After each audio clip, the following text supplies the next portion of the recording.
No idea. Should we just go back with Trailblazer? Why not? Trailblazers game, Trailblazers world. But I never get these. Okay. Yeah, that's cool. Let me just get the rewards. Hmm? Um, Nice. I should probably be seen if we are streaming at the moment. Oh, please don't crash like last time. I guess we have to wait for the 1 hour time limit, huh?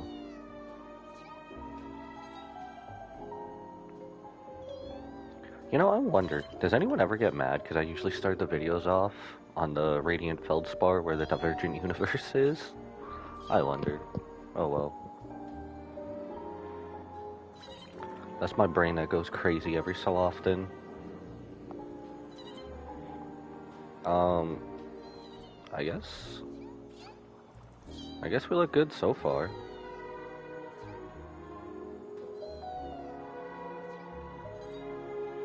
Um,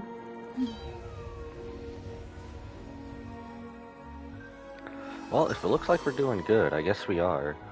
Well, I guess it's only been like a couple days max, only because this game was in maintenance, but happy second anniversary to Honkai Star Rail, and welcome back everybody. I am Shiryuki Chaos, and today, on the somewhat late, but we're still celebrating, the second anniversary of Honkai Star Rail.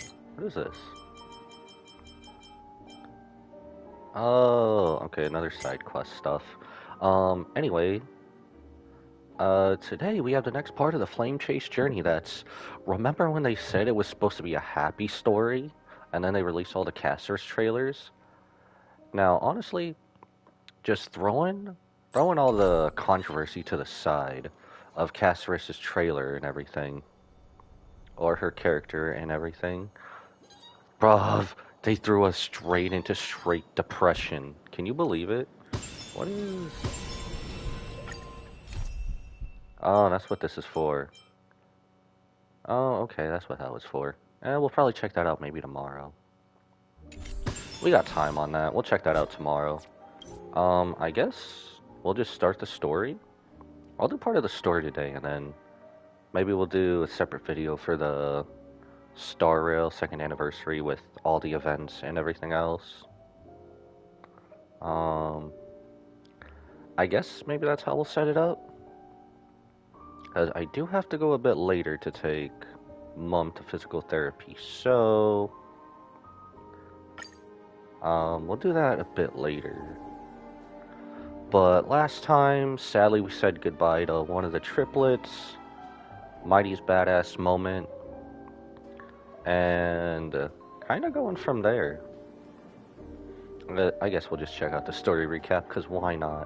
While everyone is awaiting the Demigoddess Strife to emerge from the trial, something unexpected happens.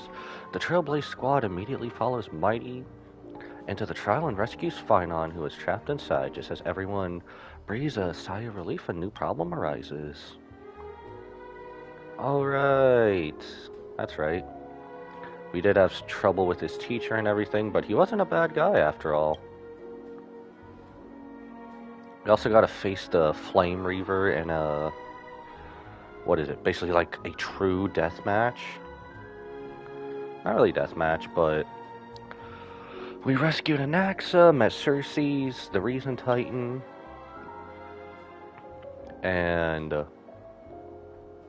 Mighty went farewell to face the Black Tide on his own. We said farewell to Trinan. How dare they do this to us? Remember when it was supposed to be a nice romantic story and everything? It literally the whole last 3.1 patch, 90% of it was badassery. And then it went straight into a depress in the last 10%. You can't tell me otherwise.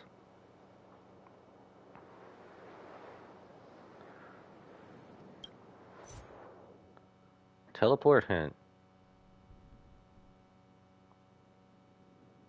Story recap has ended. Head to the designated location immediately to start the mission. Isn't that what this is? You know what? Sure. Go ahead. You're basically telling me to teleport without teleporting. Okay. It's still early. Where to now? Oh, okay. That's what it means by that. What? That's still the same thing, though. Bruv. Bruv, ain't that still the same thing? Ah, well, whatever. We're kind of caught up. No, I don't want that. Head to the Garden of Life and discuss what to do next with the Chrysos heirs. I guarantee you, we're probably meeting the Flame Reaver again. Does this also mean we're going to Castorus' homeland, if able? Man. If anyone else has seen any of the Castorus' videos and trailers that they literally just released this whole past week, oh my god, straight into depression and everything. Aw, we're still unvoiced? No. Oh well. Good thing I got the water on standby. Trebios' memory has unveiled the very first prophecy. All shall bid farewell to one, and that person alone will witness the miracle, such is the will of fate. I wonder, is that referring to us? Because if anyone's seen from Castorus' trailer, I'm pretty sure it's her trailer, not the backstory one, right? Yeah, her trailer where it shows all the Chrysos heirs practically dead and passed on, except for Trailblazer, who is still alive, as we witness the supposed, I guess, Groundhog Day time circle that they're in. I'm pretty sure if that's referring to us, and if my little, I don't know, thing in my head is true before we rewrite everything in this whole story. If I take on Orynyx's trial, will the prophecy come to pass for me as well? Regardless, I must give Aglaya an answer. That's right, we were going to give her an answer about if we were doing the trial some time ago. In a land far, far away. Ah, it's you, Cass. I finished the anthology of poems you lent me. Here it is. Man, after her trailer, I'm so scared of seeing everybody now. I love each and every one of these characters, damn it. Regardless that HSR is afraid of 4 stars right now, but still. I thought you'd be too preoccupied to find time for reading. Precisely because of these obligations, I felt compelled to read it swiftly. Wouldn't all these preoccupations slow your pace? On the contrary, knowing that time is limited can push one to overcome their limitations. The weight of these responsibilities seems to have enhanced my reading efficiency. Really? I understand completely. During my time at the Grove, the closer exams drew, the more efficient I became at tackling everyday mundane tasks. Anything but my actual studies. Precisely. As I remember, you and Finon were both disciples of the new Sporists. I assume that Inaxa's exams were as unreasonable as the man himself, correct? Also, on another side note, I want to throw in there, I did see other reactions to Castorus' trailer and everything. I really want to know how Castorus is going to break free from her shackles. Instead of destroying everything in her path, how she's going to give life to basically Trailblazer, or whatever life source, or if you will, she was putting into Trailblazer's body. I wonder how that's going to tie into rewriting Emporius' story. The courses Professor Inaxa taught were Introduction to Alchemy and History of Mythology. And to be perfectly honest, those 2 courses were the students' greatest nightmares. The history of mythology, taught by the blasphemous great performer himself. I can imagine their fear. Okay, since we're leading into that, I cannot stop thinking about the memes between Inaxa and Aglaya living rent-free in my head. And then the one person out there who tied it into Spy Family, oh my gosh, I love him so much. Now that I think about it, students would often rush to the podium during class to challenge him on those blasphemous ideas. May I ask, Lady Aglaya, has your relationship with Professor Inaxa always been like this? He openly dismisses people's faith, and questions the very justification of the flame chase journey. Our positions have been destined to be at odds. While you were studying there, I assume you must have heard of his nickname. A Dromus draped in finery? As I see it, this nickname is more of an insult to the Dromas. Despite his insufferable arrogance, I do hold a certain respect for his nature as a scholar. To remain true to his principles, he is unafraid to stand opposed to the world, and that requires considerable resolve. Man, their whole relationship is based on pettiness and respect. Anaxagoras' life is almost like a satire. As a Chrysos heir, he refuses to heed the prophecy, while he disrespects the gods. The gods have chosen him. He was indeed chosen by Xerxes. Is something weighing on you, Cass? The golden thread is quivering. I sense there's more to this exchange than idle chatter. With all due respect, I'd like to know what you plan to do with him. Throw him off a bridge. In light of his assistance in the battle against the Flame Reaver, I am willing to grant him some time to find a way to remove the cool flame. Yeah, time before you throw him off a bridge, Aglaya. However, if Anaxa decides to make any move that places us in danger, I will not hesitate to take extreme measures.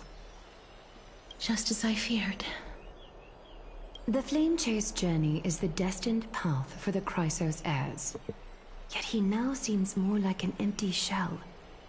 Given his strong sense of self-respect, I trust that Anaxagoras will make the right decision. Right, we also gotta be worried because of the Council. The Council is trying to take us down now. In a way. I really hope if Anaxa does betray us, I really hope it's for the benefit of us, and he's still more on our side if he does. Still, I can't help but hope for another possibility. Perhaps Anaxa will also overcome his limitations, now that he knows time is limited. I understand your stance. Let's continue this discussion another time. Oh, that's right. Don't he have only like barely a half a day or barely a day of system hours left to live? But now, let's greet our guest. You're here. Alright, let's walk away.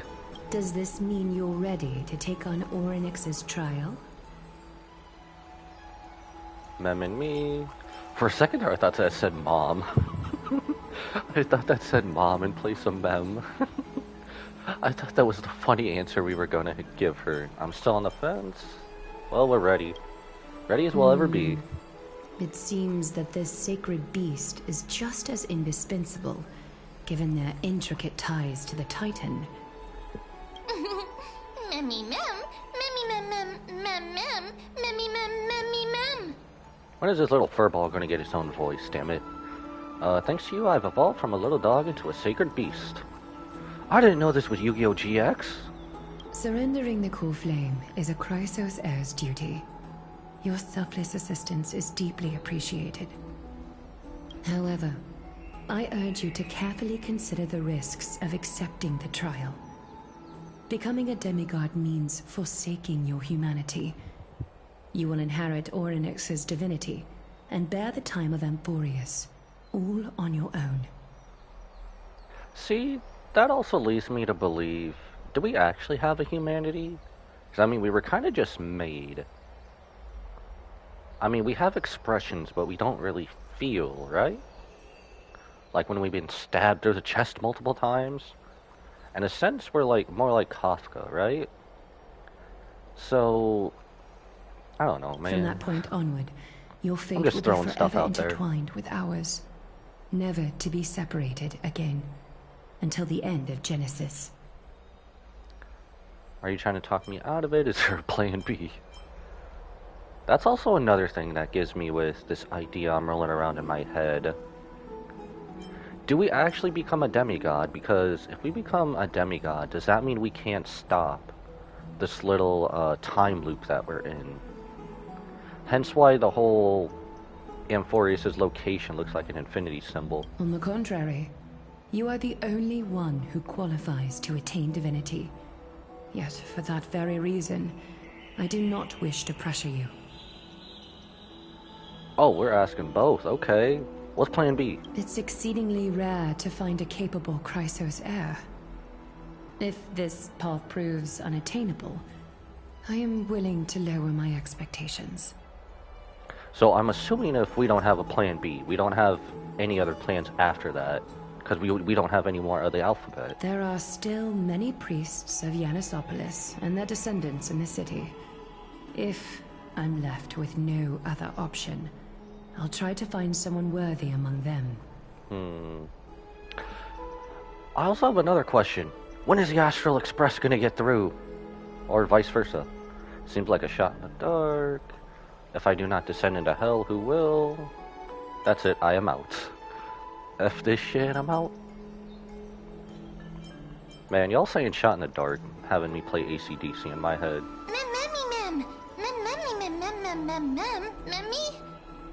Exactly, we can't have the civilians bear the risk, can we? Hero. Out of all the mems you said, you just leave hero, okay? We've come so far and everyone is counting on you to be the hero.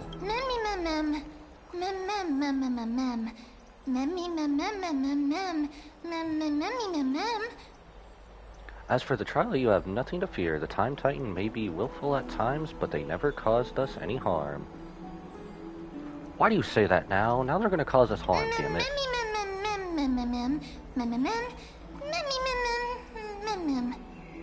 Myth has it that Oryx opposes mortals, but to me they just seem a bit timid, like a child. It looks like you know that Titan rather well. I mean, you were kinda spawned from it.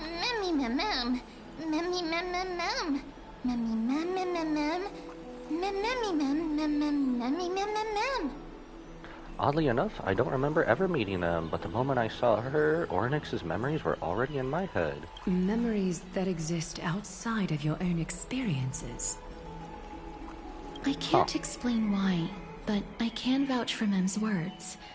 When I was in the Abyss, I heard the Titan's groans, full of pain and grievances, yet without any ill will. I trust you all to make the right call. Do I even have any say in this?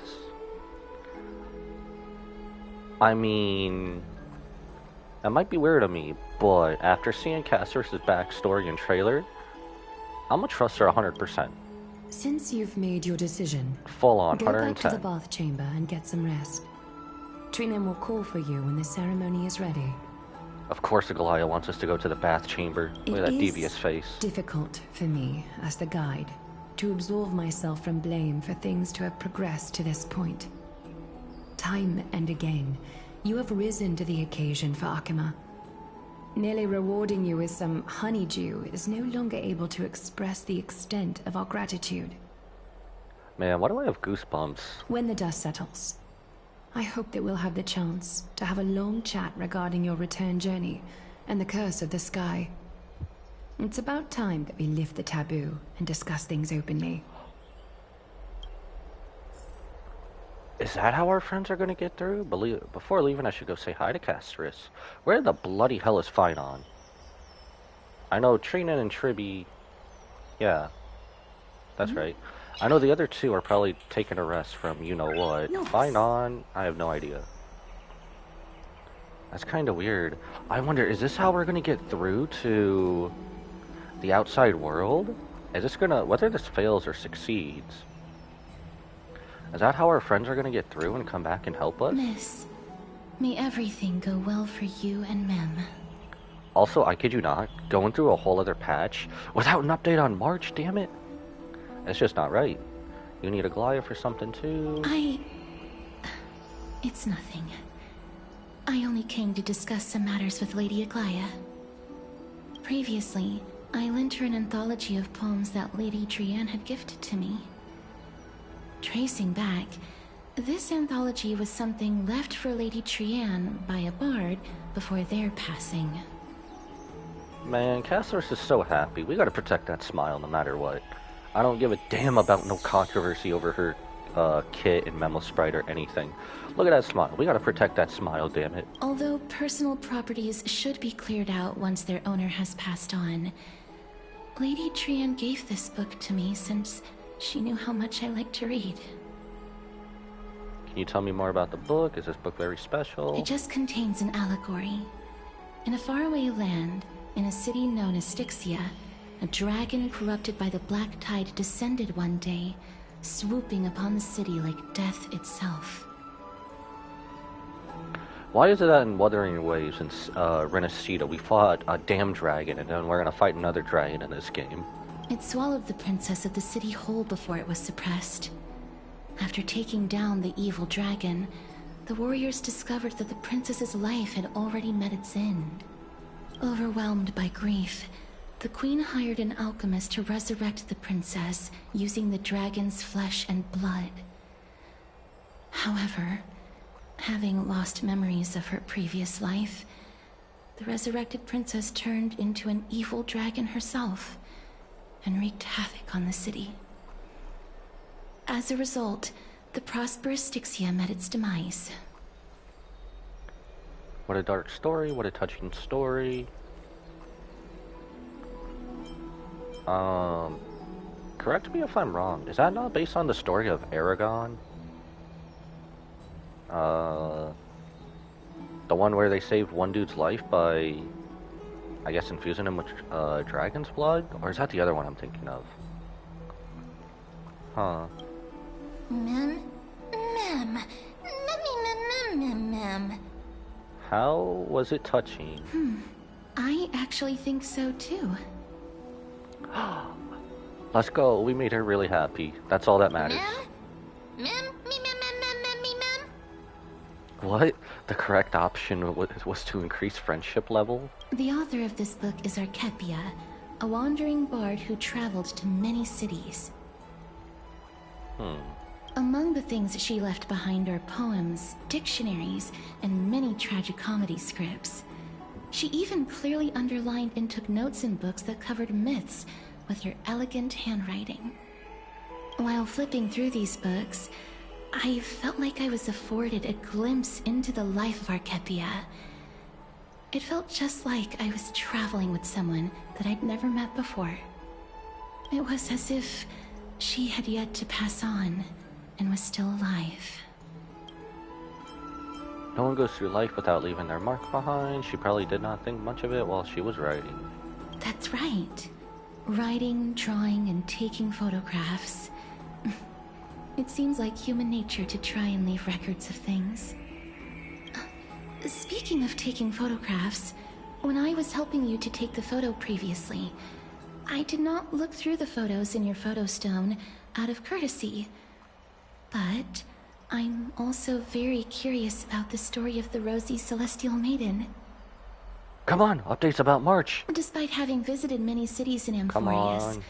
I still understand nothing about the world beyond the sky. If there is an opportunity... Okay, I know we keep talking about ideas about this whole story and how it's going to play out, but we need to ask the real questions. Are any of the Chrysos heirs going to join us after Amphorius' story is fully completed? Forget it. Let's talk about this in the future. For now, I only hope that you'll be able to complete the trial safely and obtain Orynyx's blessing. Is that foreshadowing? Are we gonna break Castor's chains that bind her to death? Will she join us on the Astral Express? Oh my gosh, I would so love it if she becomes a member of the Astral Express and joins us after Amphorius. I don't think there's anything else left to do. Time to go back and talk to Don Hung. Why wasn't Don Hung in the bath chamber with us? Or here. I mean here. Kinda weird. But if you'll see, you'll get my point earlier. See how it's basically a figure 8 or an infinity symbol? That has to represent a time loop, right? So, I know that's what everyone else is thinking in the time loop, but... because everything else was a planet or, I guess, a spaceship-esque planet area.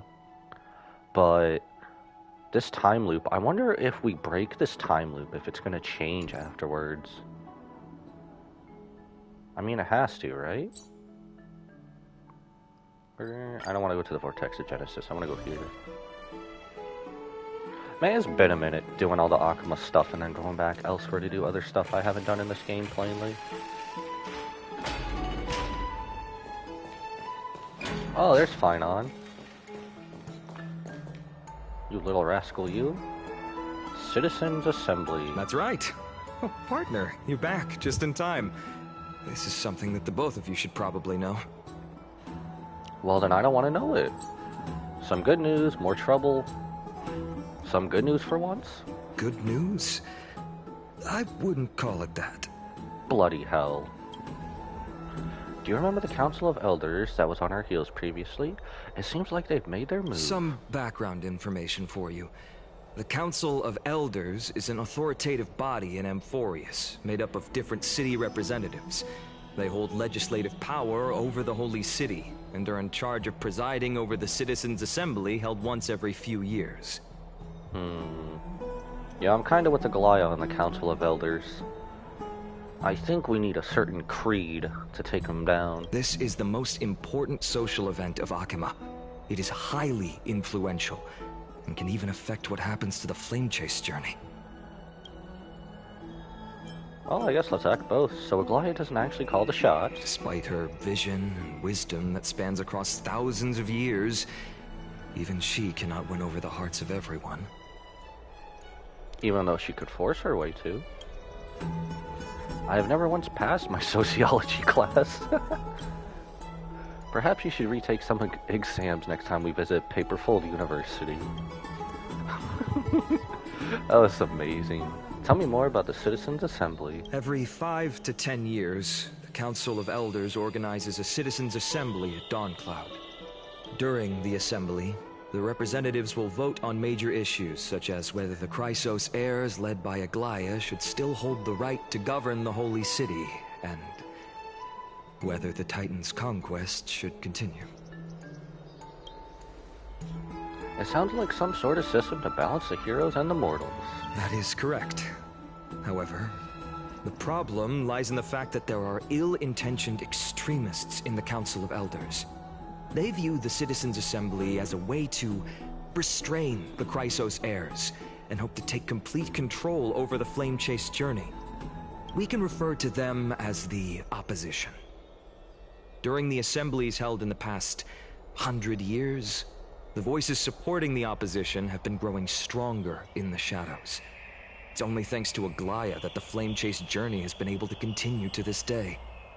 The Citizens' Assembly is just around the corner, but this time, there seems to be a new variable to the situation. Is it us? Is it Mem? Is it Anaxa? We kind of already figured it was Anaxa, so we're just gonna go out and say it. It looks like you've realized as well. Bollocks. I'm afraid that the Council of Elders might want to take advantage of Professor Anaxa. Aglaia will surely take back Circe's core flame, but with Anaxa's current condition, it's so unique that nobody knows how taking the core flame away from him will affect him. Well, I mean, he kind of already passed on, and now he's just back as a vessel. So, honestly, if you need something to tie that in with, if anyone's seen anything of Dragon Ball, which I'm sure you have, it's kind of like when you get to come back for one day after passing on into the next world, and you get to come back for only 24 hours, just with a halo over your head. He has always been someone that is only concerned about his own research. I'm certain that he must want to escape from the monitoring of the Golden Thread and protect himself. If the Opposition were to offer an olive branch at this time... You suspect that he might betray the Flame Chase journey and defect toward the Council of Elders. Anaxa has never believed in the prophecy, so technically it cannot be considered a betrayal. However, he has taught many Chrysos heirs, and has long been considered an important ally of Akuma. I truly do not wish to see comrades turning on one another. Okay, so I do kind of believe that, but also at the same time, I feel just like with the genius scientists that we met along the way, like Herta and Ron May and everyone, and Dr. Ratio, I'm pretty sure it seems like he's on the bad path, but it's all for good intentions. You know, basically doing something evil to fight evil is not evil in and of itself, kind of thing. I have a better understanding of the full picture now. Is there anything that we can do? As I believe in his character, I plan Whoop to some plead with ass. Aglaya and try to buy more time for him. Then, the greatest way in which you can help is for you to know what I am fighting for. Yeah, to stab Mighty in the back, you little... We haven't even gotten there yet. I shouldn't get worked up yet. We understand. Thank you for being honest with us. Things are piling up again. You and Mem are tied up with Ornyx's trial, and while I'm preparing to visit the Grove to uncover clues about the world beyond the sky. Let's just take things one step at a time. I just want to rest right now. None of those things seem like they're going to be easy to deal with. Allow me to apologize for the fact that we always seem to be troubling you. I hope that Ornyx will show more benevolence and be more accommodating. I remember that they seemed quite fond of you back in the Abyss. Go and rest and regain your strength. We'll meet at the Vortex in a few days. So we're doing the trial before the citizens thingy. Oh, right. You can read this scroll if you want to find out more about the Council of Elders and the Citizens' Assembly. Oh, I'll leave it. Damn, this is a long-ass thing. I'll probably read this later. I'll leave it up on screen for a few seconds. Enough to pause. There you go. I'll try to get the whole next part. Citizen policies. We'll kind of just overlap them, I suppose.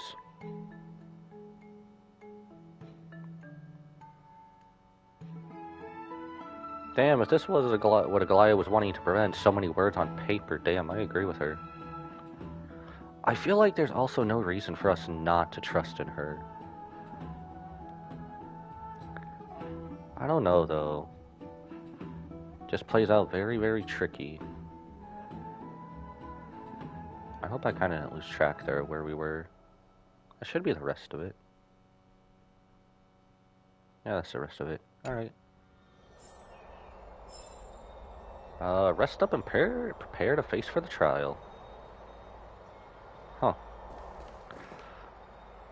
Do you have anything else or no?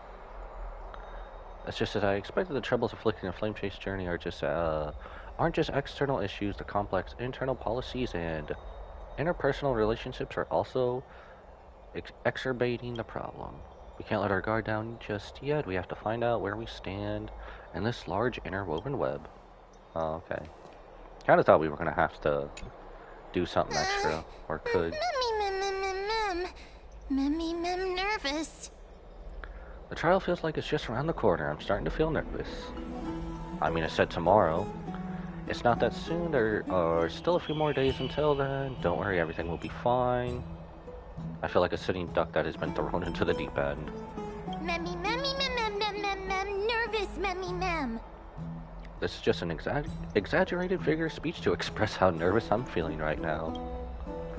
Let's just hope that everything goes well. After all, as someone who has earned the gaze of an eon, you should be able to overcome the trial of a regional god just fine. Like what, 4 eons now? I mean, it's more than one Don Hung. We've also unknowingly gotten used to sleeping with midday sun shining brightly above our heads. Get some rest. Perhaps a new phase of our trailblazing expedition in Amphoris is about to begin. Get some rest and wait for the trial. Oh, okay, that's going to be immersive storytelling then. Well, let's get to it. A few days later at the Vortex of Genesis. Esteemed one, Ornyx's vacant totem awaits.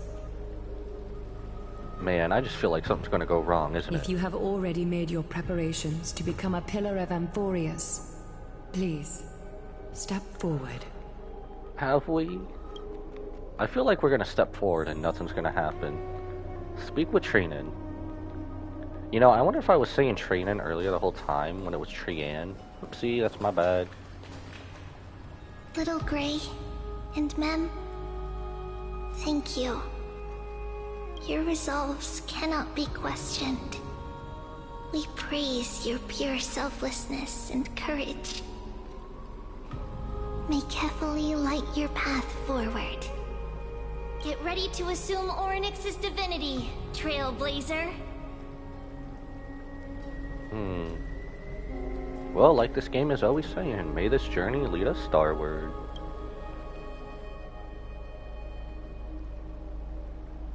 The divine position of Orynyx has already been vacant for some time. We can feel the space of the trial closing. As there isn't much of their soul left, we'll have to complete the ceremony before their soul completely dissipates. Let's begin. I've long gotten used to fighting fires. Oh man. Alright, if anything, just don't stab us through the chest, please. Let's begin. Man, hasn't our little friend... The 8th core flame coveted by the miracle that once belonged to the great Veil of Evernight, Orynyx. It shall now be returned by the 2 elected heroes of the Chrysosairs. A traveler who is upright and courageous, and a sacred beast that invokes miracles. So if this works out for us, is Don Hung and March also going to be a Chrysos Who? Mem. It's also who for me, not that. Both of Furball. you, please, come forward. Oh, this little mouthy furball. I wonder how many people view Mem. Do they like Mem or Recite no? along with us. O Majesty of the 12 Titans, pillars of the world, we seek your divinity to mend the rifts of the world. Fill our bodies with blood of gold, till we wither in willing service to the prophecy.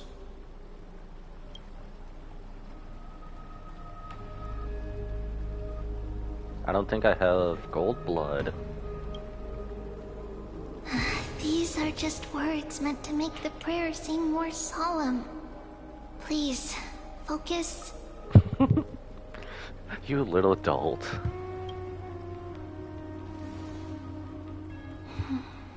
And surrender the core flame.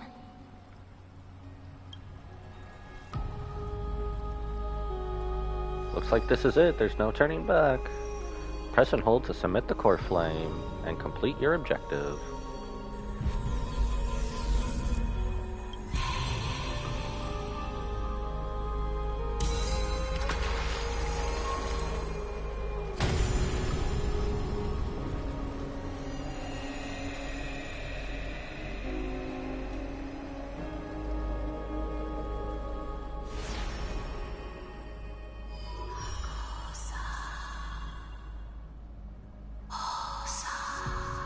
Titan's murmurs.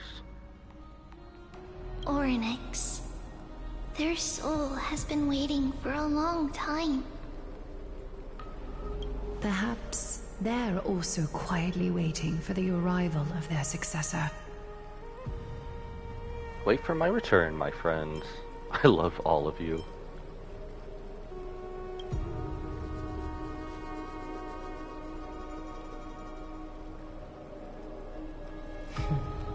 The last time I heard this, things didn't turn out that well.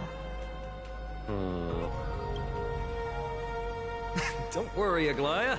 She's tougher than I am, right? I think our final last words should be, if anything happens, probably send the Stellaron hunters.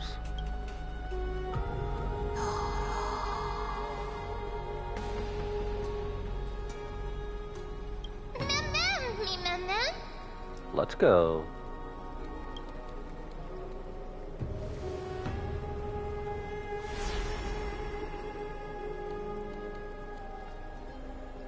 Traveler from beyond the sky, let us pray that the Titan acknowledges your worthiness. Although she loves cracking jokes at inopportune times, her determination is as strong as the Chrysos heirs. She will definitely succeed. while she's away, I would like to have a chat with you, Maglaya.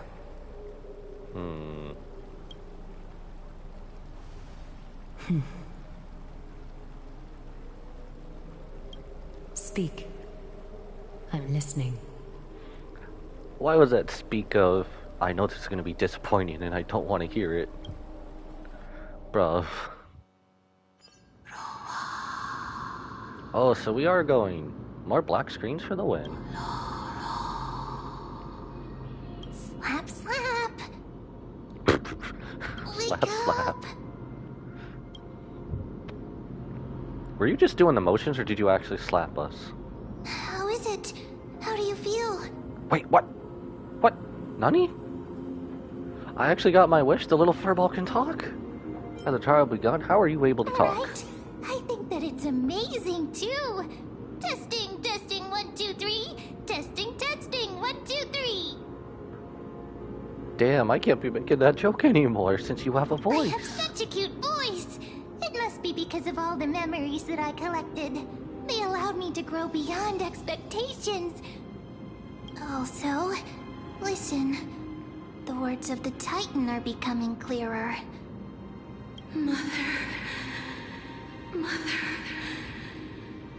That sounds like Castorus. Have I finally reached the end? Are the years of isolation coming to an end? Oryx. Oh, how heartbreaking. Ever since the figure draped in the black cloak robbed them of their core flame, they have been relegated to waiting in isolation in such a confined space. We are going to help alleviate their pain, right? Of course. Memories broken. Mother, where? Ah, okay. I take it we can't go there. Who are they calling out for? Definitely gonna go that way. I guess we'll just go here for now. Speak with Ornage. Okay, I gotta stop doing that. Literally could have used that as soon as we ran up the stairs again. You. It's you. I remember you. Skyfather has gazed upon you.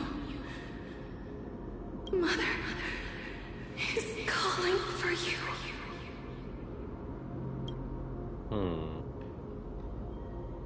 Does Skyfather refer to Fuli, the Eon? Now's not the time to go back to your murmurs. The Titan's words are indistinct, each syllable emerging from the mist seem to be cloaked in frost, symbolizing memory. Skyfather has chosen you. I'm gonna take that as a yes. Who is your mother?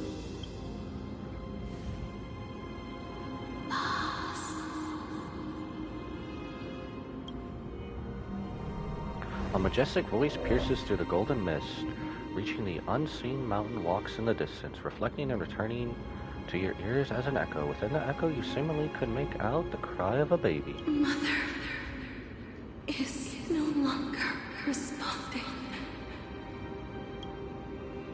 We've come to you because of something important.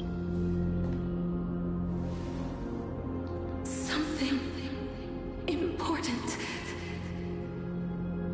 An important matter. Oryx, listen to me. Aren't you tired? Throughout the long years, you have always been protecting the fate of Amphorius. Each time people draw strength from within their memories, every single ripple falls onto your shoulders. There's no need for you to bear this any longer, Oryx. From today onwards, someone else will bear time on your behalf. This is why we have come. Freedom. Freedom. I I want freedom. I wonder, is also, if we actually do get the ability to control time, is this also what's going to let us help rewrite the story? Out of this time loop? Poor child. Everything will be fine. Let us help you. You can have a good rest now.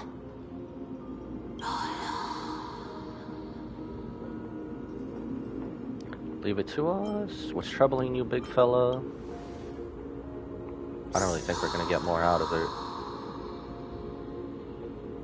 You have potential, strength, willpower, powerful, and tenacious. But you lack something. Just one thing. Is that one thing a soul? Lacking something. What is it? It has to be a soul, right? Not gonna give us the answers, huh? What you lack is a future. A future? I don't have a future, that's right, I live in the moment.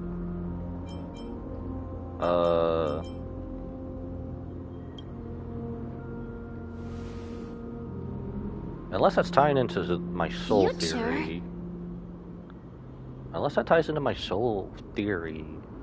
Traveler from I'm at a the loss for sky. words.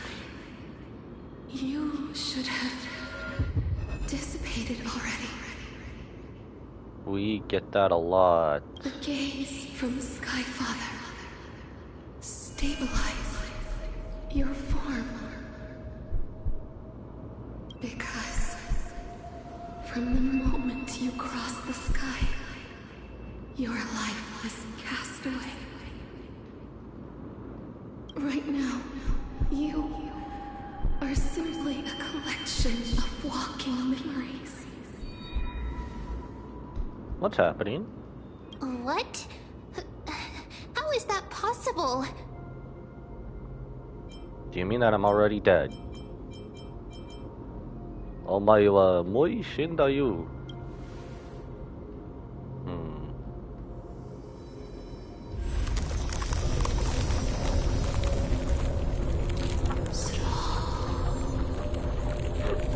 Excuse me.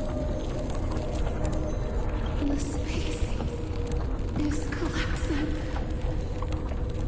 Someone must inherit the authority of time. If the pillar is lost, the laws of time will collapse. Emphorius will succumb to eternal disorder. You still haven't explained things clearly. What about the trial? Revive me quick, I have the ray gun. Time never compromises, never bears grudges, never forgives, never makes a choice. Child of humanity, Titans, Mother, Sky Father. Time restrains everything that exists in this world. Oryx's divinity is dissipating? Is the trial coming to an end? Pathstrider of remembrance, my strength, I shall entrust it to you. The fate of the world, if you wish to, save it. Go and find your future that has been stolen. Even if that means you'll have to change death. You'll have to challenge that hand of shadow clasped with unyielding fingers.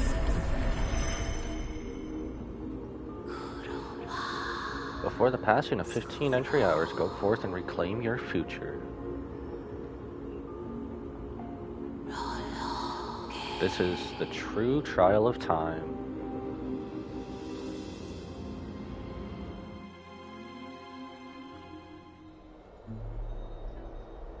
Legendary black screen. Are we back? Holy crap, we are back. You're finally awake. Why is this hurt of space station vibes? Did we do it? I'll keep it simple, you succeeded, let's go! Ornyx has entrusted you with their divinity. Now you're no different from a demigod of Amphorius. However what? Mem didn't come back. Mem has told me about what happened during the trial. They are still explaining things to the others and told me to bring you back to your room to rest first. The Titan must be joking, right? Don't sigh. What's my superpower? That's something that I've never told you. When we landed on Amphorius, our car was pierced by Nicodor's lance. Do you remember? Back in the ruins of the Abyss? This was what I said. You passed out when our car got hit? I blacked out too, but not before dragging you out. It's a good thing we were in our car or we would have been crushed to pieces. Actually, my account kinda made light of the situation. What actually happened was much more complicated. You were severely injured back then with several wounds still bleeding profusely. I struggled to carry you out and used the last of my strength to stem the bleeding, but then I was also hit by a falling rock and lost my consciousness. The last time I checked, you still weren't breathing, but when I regained consciousness, I saw that you were alive and full of energy, so I never brought this up again. How exactly did I come back to life? So you were knocked unconscious by a rock. So you're saying our entry here, we died? I'm not sure whether the gaze of Fuli has anything to do with this matter, but according to the Titan, you are living in the form of a memory right now, just like those objects of the past and the miracles of Ornyx. Perhaps Mem is the anchor rope that ties you to the present. I had assumed they couldn't stray too far from you, but the truth might be the exact opposite. What should we do next? Cry for me. Was it Fuli, or was it also Fuli and the Stellaron? Because honestly, a Stellaron is so powerful, right? Enough to change a whole planet. Wouldn't that also have something to do with it? It's not time for us to despair yet. There must be a way to save you. Ornyx mentioned finding your stolen future and cheating death. Considering Mighty's indestructible body, it seems to suggest that there is some kind of miraculous power in Amphorius that can even reverse death. Well, boys, looks like we're trying to get the Dragon Balls together. The key seems to lie with the Hand of Shadow, whose whereabouts are unknown. Hey, are you alright? Holy hell, you just pop into nothing just like that, okay. Wait, you still have a voice? I heard you two talking about Thanatos. Cass is also very concerned about the warning. Okay, well, I can't joke about Mem not really saying stuff profusely anymore. She has left the vortex and returned to the garden. Shall we go and look for her? Thanatos is the Titan that Cass has always been looking for. Regardless of whether there are any clues, there's probably no one else that understands death better than her. Also, cheap plug, one less voice I have to do a voiceover for. Let's go. Let's do that then. Are you actually coming with us this time? Oh, right. There's something that I have to tell you. The Chrysosairs already know everything that has happened to you. I was too worried, so I told them everything. Please don't hate me, okay? Well, when we tread on this path, it's kind of hard not to. Oh, we're going over here.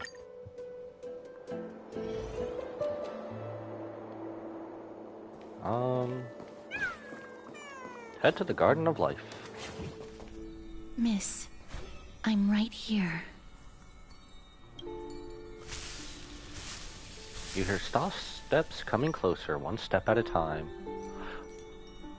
I wonder, did Castorus know about our situation ever since the start? and slowly turn around. For some reason, you feel you have seen this scene before. You want to turn your head, but you glimpse a dash of purple brushing past your face. Then, a chill seeps through your skin, spreading into your veins. Your heartbeat begins to slow. At this moment, I just want to close my eyes, remembering the near-death experience. Give Castorus a scare. Aside from your vision, your senses grow more acute. You feel the presence of a purple sea. And then... Please pardon me. She looks so pretty. A subtle fragrance of an unnamed flower fills your senses, its sweetness making you forget the need to breathe. You realize that you are still alive. No, to be more precise, your death was not thorough. The coldness of the initial touch dispersed as quickly as it came, and replacing it is the touch of fingertips and a tremble born of trepidation that originated from a certain tanky arm. Her quivering finger gently brushed against your cheek, causing a faint tickle. That's why she always seems so close to Just us. as I We're one and the expected. same. I cannot feel anything. You're shaking. Am I really dead? Back at the Grove, I was puzzled as to why you were not affected by my curse. I thought that it might have been the special ability of a traveler from beyond the sky. Never did I expect that this would be the true reason. I'm sorry. I should have noticed that something was amiss earlier. Miss, if my abrupt behavior just now offended you, I hope that you can forgive me. Forgive you? Man, I want to hug her. I'm just thinking, if your soul has really left your body, as a mortician, I might be able to trace where it has gone to. So in essence, you're saying we have the power of the crow. Cass, did you find anything? Man, can we hug her? My apologies. Not as of yet. Perhaps I have overestimated my capabilities. But, Miss, would you be willing to let me try again? This time, I'll increase the area of contact slightly. Perhaps the result might be different this time. There's no harm in trying again. Why would we refuse, damn it? I have never touched the living in this way before. If my actions are in any way disrespectful, I hope that you can forgive me. Castorus once again places her palm on your face. Her shivers calm somewhat this time.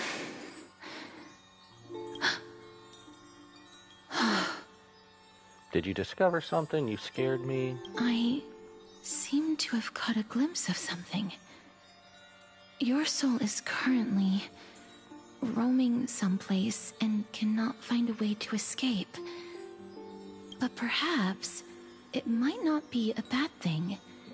If your soul is still wandering around, it means that we still have time. We have a chance to find it before the fingers of Thanatos sweep everything away. Clues. Just a few more. I need more guidance. Ah. The connection has been severed. With my strength, I'm not able to trace it. It was me. I was a little too hasty. Don't worry, miss.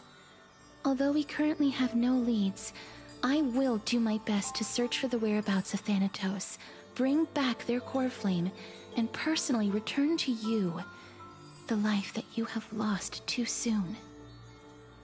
I know that I'm lacking in confidence, but I hope that you can keep this promise of mine in mind.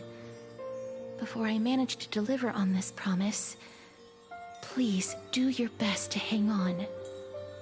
Amphorius needs you. I'll do my best. So what now? Live on bravely, I understand. Lady Aglaia and Lord Finon are currently discussing some matters in the paths. They're worried about you too. If possible, Please go there and let them know that you're well. Although, I don't actually know whether your current situation can be described as well. Man, is this what it's like to meet someone else who has the same condition as you? Also, please accept this Styxian fable. Reading can help one to focus and relax.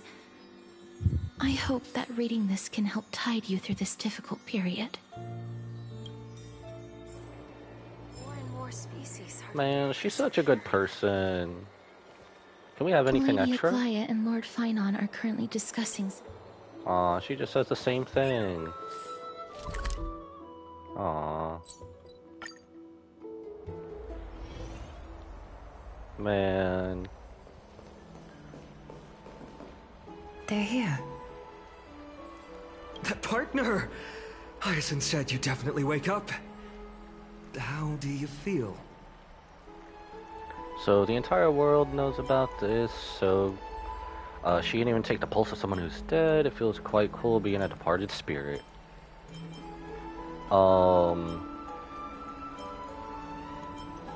Sure, let's joke. Well, at least you look no different from the living. I think that most living people don't even look as good as you do. Was that a little shot at Riz? You've completed the trial of time. And I have to admit that the process went better than I expected. Even in the end, that Titan's heart still showed a soft spot for humankind. However, I never expected that. Two people who have cheated death would appear in Akima at the same time. That's what we have been talking about. Mighty has been in Akima for such a long time, but has no one thought to study his indestructible body? If there were even any minor breakthroughs, we wouldn't be as clueless as we are right now. Many have had this idea, but so far, there have been no results. If it were successful, Thanatos wouldn't have disappeared without a trace. So Finon, you're telling me with all the little fights and debacles you've gotten into with Mighty, you wouldn't even stop to think to examine it yourself? Man, and I thought he was for all yaoi power. Nevertheless, now is not the time for us to give up. At the very least, we can still see a glimmer of hope. Cypher. If anyone in this world knows the whereabouts of death, it would be her. Do we actually get to meet her in this part I'll of the try story? and get her to return to Akima, but do be prepared for a less than ideal outcome. Please understand that throughout the history of Amphorius, no one has ever managed to escape the clutches of death. At the end of time, Thanatos silently awaits all. Man, I feel like we need some Infinity Stones and snap death out of existence. Thank you for your help. Is this supposed to be comforting? Or, you know, we could just borrow the powers of the Flash and just rewrite this. It is my duty. We too require you to bear the divine position of time. And when I mean the powers of the Flash, when he's not being held back by writers or the script. But before that, just... What's wrong, Aglaya? Omens always come in pairs. A tiny air current will eventually brew into a storm that tears the sky apart. It's Anaxagoras. He has initiated contact with the Council of Elders. In the end, it has still come down to this. Man, we're gonna have to Ace Attorney our way with Anaxa, aren't we? I earnestly hope that your assessment of him is accurate, Finon. Otherwise, the efforts of my teacher and I of the past millennium might be reduced to dust because of that great performer. Anaxapov? Not long ago. I'm back here again. I remember this dream. This realm is covered in a silk-like fog, and the land is barren and harsh. The crowd of travelers leaves tracks everywhere. Hey! Excuse me! What is this place? Where in Amphorius are we?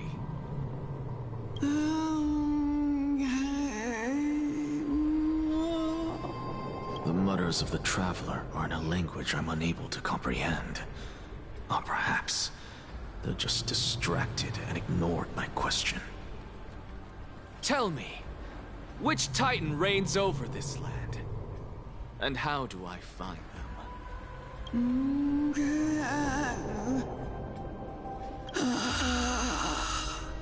Hand of Shadow. Hand of Shadow Thanatos. Could this possibly be the Netherrealm? Not Netherrealm. Then where is this? River of Souls? The outskirts of the Netherrealm? Are you heading downstream toward the Netherrealm? The Netherrealm. Nothing but an illusion. Titan rejects you, me. Listen. What? The Traveler lifts their wrinkled fingers and remains silent. I look in the direction they are pointing and listen closely. There. A massive shadow brought the sound of rushing tides. The sound of tides. I can hear it. I hear it, deep within the tides, beyond the closed gates of the Void World. A voice, about to recount something. Child of humanity, is it death's embrace you yearn for with such urgency? Isn't that Cersei's? Oh, you have awoken. Welcome back to the mortal realm. Your consciousness is dissipating much faster than I expected. Ultimately, it seems like the Titan's core flame is incompatible with a mortal body. How much longer can my consciousness remain in the mortal realm? In my estimation, at best, you'll see 15 more entry hours. 15 days and nights. What is it?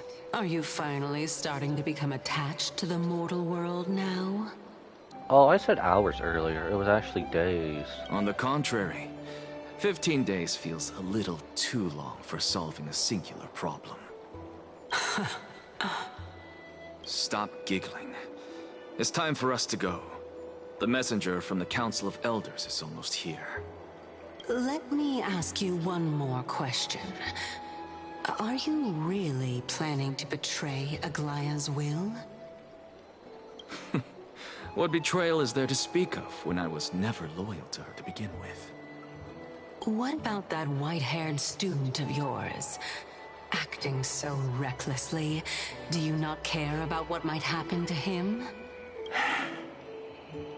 There will be a price to pay for blind faith. This is also a lesson for Finan. You truly are a strict teacher. Dear Mother, you granted me new life. Of course. This is how I've always been. Okay, if I remember, we can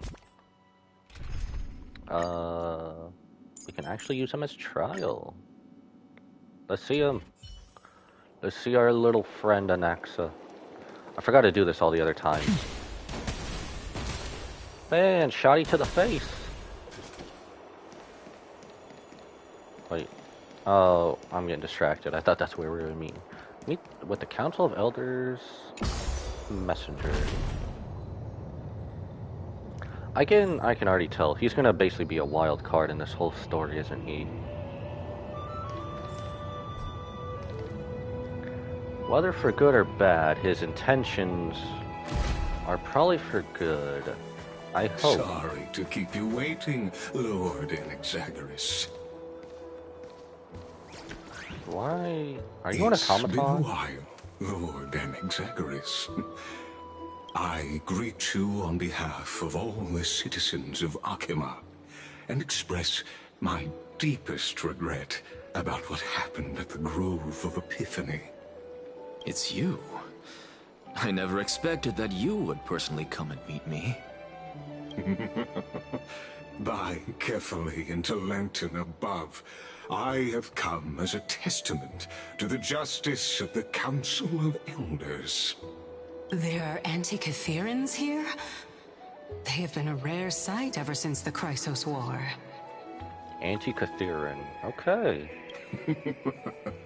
I extend to you my utmost respect, revered Titan.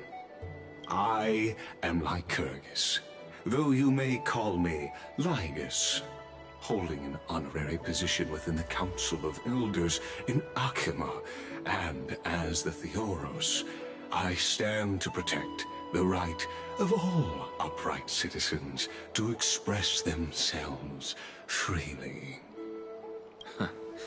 You can see them too? You know about us. We Antikytherans perceive the world through the amplitude and frequency of souls. Just as I am conscious that Lady Aglaya is secretly listening in on our private meeting from afar, if necessary, Lord Anaxagoras, I can sever the golden thread to protect your fundamental rights. The demigod should know better, for such is her station. Spare those poor threats, and just let her listen to my words. They shall serve only to unveil her own folly. May I interpret this as you having a countermeasure? I need not any plan, because she can do nothing other than petty espionage. As the Citizens' Assembly approaches, and with Orynyx's fall, any attempt to capture the core flame within me will only usher chaos and calamity. A truth she undoubtedly comprehends. While I, Anaxagoras, serving as the Grove's special envoy to Akima's Citizens' Assembly, have long known the extent of your abilities. Let's forego the formality of asserting authority, Lord Lygus. Lead the way. Very well. Surely Lady Kindness would appreciate such assertiveness in an ally. She's been waiting. Follow me, please. This isn't even that far. Did you really have to run, bruv? Is there something on your mind, Lord Anaxagoras? Nothing, really. It's just a question that I contemplate every time before I ascend to Dawncloud. For the Titans, does the falling equate to death? Ah, a pondering truly deep. Time is on our side. Do you mind sharing your reflections with me? While all living beings must ultimately face their demise, Kefali has yet to meet theirs. Their journey continues unhurriedly along this long path. Are you suggesting that Kefali may not have truly passed? Yes. For dying implies an ongoing process, an action, whereas death signifies a static state, a definitive termination. In contrast to mortals, Titans exist on a grander scale of space and time, thus elongating their passage into death. The notion of their fall is but a misinterpretation born of mortal ignorance. Ah, an intriguing concept, albeit challenging to substantiate. After all, Kefali has maintained a profound silence ever since the era Arasa, while scholars and priests alike have conveyed the message of the gods' imminent fall. Perhaps the gods, in their arrogance, deemed it beneath them to reveal their perspectives to mortals. Could you elaborate on your statement? Circes, The kin of the Sky Father, as recounted in myths, now resides within my brain. Were I to inquire, Kefali would have no cause to refuse. Oh. That very well could be true. But what if the world-bearing Titan still chooses to remain silent? In that case, the myths crafted by the people of Amphorius are nothing more than pitiful jests. It's worth a try. I believe, and I'd love to witness the fruits of your theory and the change it may bring to this imperiled world.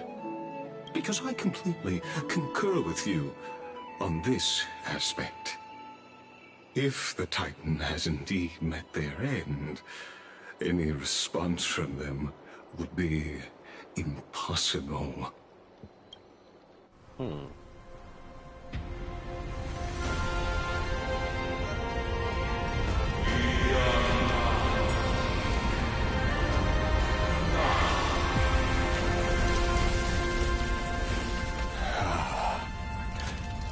Please, Professor.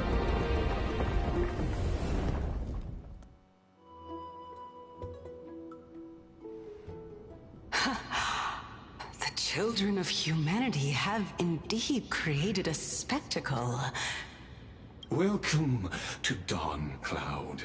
The atmosphere here carries a greater sense of solemnity than the mundane clamor of the Marmorial Palace, with entry permitted only to the invited.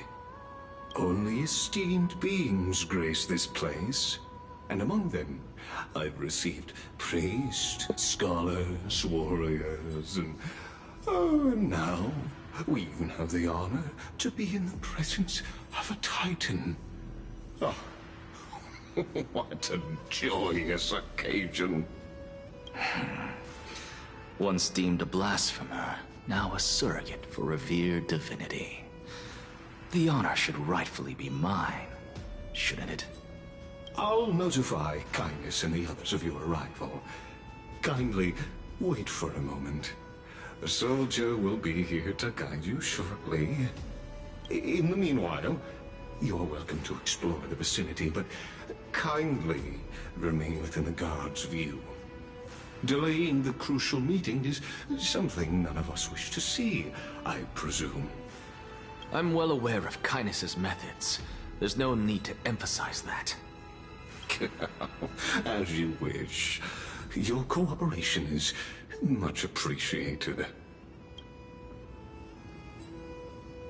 Alas, I had hoped for a brilliant plan from you, but it turns out you just left one cage to enter another. Save your concerns. I know very well what I'm doing. I shall depart to explore the surroundings then. Now that I look around, I wonder if there are any murals bearing my portrait around here. I'm quite intrigued to see how the children of humanity beyond the Grove perceive another Titan. Off you go. I won't be joining you. This Titan appears to be quite at ease. I should investigate the Council of Elders' recent activities first. Be aware, I can hear you perfectly well from here.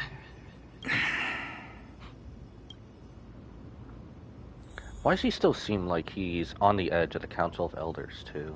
Can we come back here? Oh, we can most certainly come back here. Okay, we are most certainly coming back here. Alright.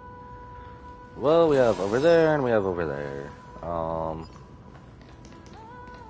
I guess, good thing we're not talking to NPCs, maybe?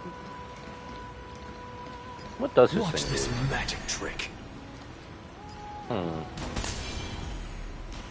Interesting. Kind of reminds me of Boot Hill a little bit. But Boot Hill is far more badass, though. Walk around before the messenger arrives. Even blasphemous scholars can come here, it seems. Looks like my presence here is quite unwelcome. I guess... Do we have to do this later? Oh, it's the shape puzzle thing. I'll do that later.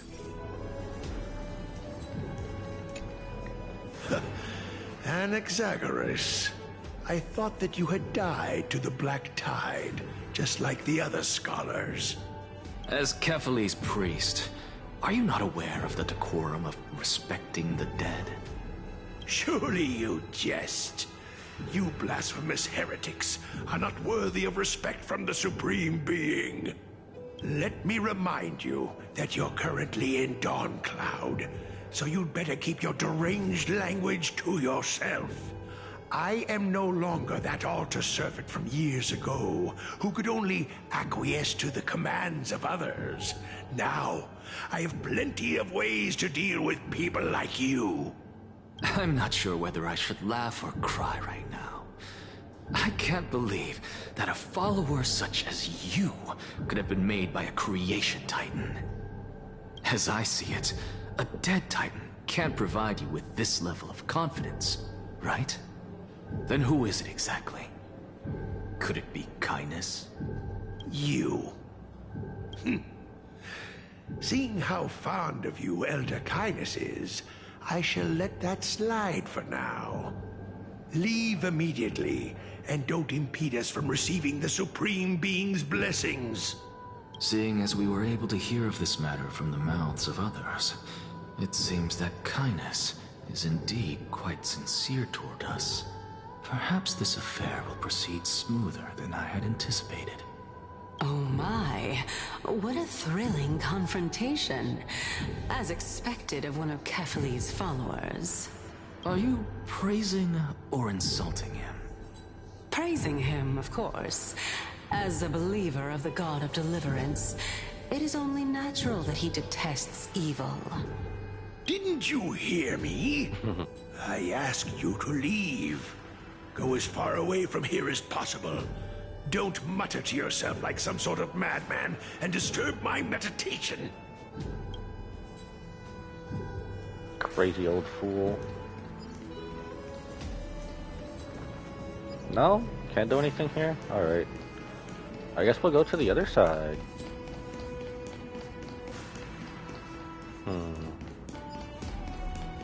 Professor Anaxa! Over here! You know, I really feel like Anaxa is basically not with us or against us. Definitely peculiar. So we could potentially go over there. Another puzzle. Everything else. I will take that treasure, thank you. I suppose I can just ignore this. Professor Ignore it. Anaxa?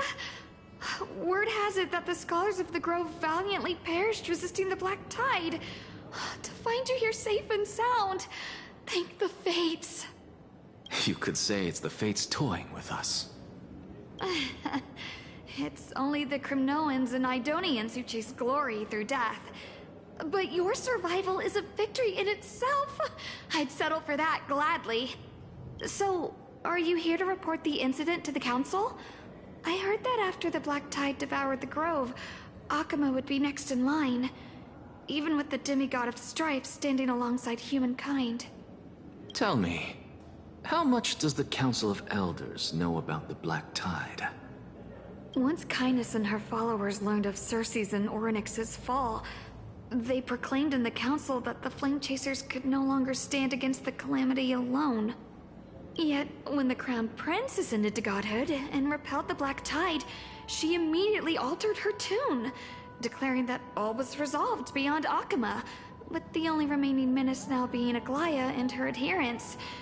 They might well make their move at the upcoming Citizens' Assembly. No surprises there, those shifty opportunists. Thank you for your honesty, virtuous student. See, it's that kind of response there where I feel like he's not on the council's side. Being an opportunist could very well be a facet of wisdom. Shouldn't you be searching for murals of yourself? I've had enough of your prattling. I was really curious to see how you would find the middle ground between both factions, so I came to listen in. But it seems as though this kindness is much more ruthless than Aglaya. If so, why do you want to work with her? Could it be that perhaps you've decided to readily surrender this hollow shell of yours, just because you feel like death is fast approaching? I'm afraid you'll be sorely disappointed if that's what you truly think. I've had enough of this. Could the 15th entry hour arrive any faster? Man really wants to go on to the next life. Listen to Cersei's evaluation of their murals. Oh, my. Could it be that the great tree painted in this mural? Every plant, every tendril, no, even every leaf could be the embodiment of Cersei's. As a result, mere mortals who did not know what the Titan actually looked like chose to paint them as a giant tree instead. Their wisdom was portrayed as fruit, to symbolize how they shared their knowledge equally among the masses. Such exquisiteness indeed. This mural is quite abstract. I really can't tell whether you are praising or demeaning yourself. Now I'm quite curious whether the Reason Titan has studied figures of speech before. Of course I find such stylistic devices interesting. For all we know, this could be the answer to the question, what exactly are we? I, for one, am not willing to admit that I could look this ugly. Oh my god. Was this the reason why you failed in your attempt to refine my soul when you were ambushed at the Grove? Since you are aware of this, why did you save me back then? From my perspective, this point alone was enough to separate you from the average person. How do two lunatics coexist in the same brain? Damn, so he missed, he's a lunatic. Therefore, it seems that your journey to Dawnfloud this time is not just to seek protection. What, then, is the intention behind your actions? The entire plan is stored in my memory, so why don't you look there? Then don't mind if I do. 1 year old, 2 years old. Oh my, even a member of the preeminent Seven Sages must hug his Dromastal to sleep? How interesting. Damn. She's literally doxing him IRL. That's enough. How unusual. Your soul is actually trembling. This must mean that behind this toy hides a secret that nobody knows, right? Since our days are both numbered, I don't mind telling you more about it. This is a present that my sister gave to me. It's a doll that was made to look like our family pet. So there are other members in your family, eh? Are they also living in Akama? Don't you just love to pick through my brain? Go on, continue flipping through my memories. Man, just like, alright, dox It won't me. take long. You'll discover the answer when you reach the memories of when I was 5. Oh, the black tide is everywhere. I can't bear to look. When I was young, I couldn't accept this outcome either. Georios, Aquila, Kefali, and you, of course. Although I prayed to every titan that I could think of for help, my efforts were ultimately futile. This...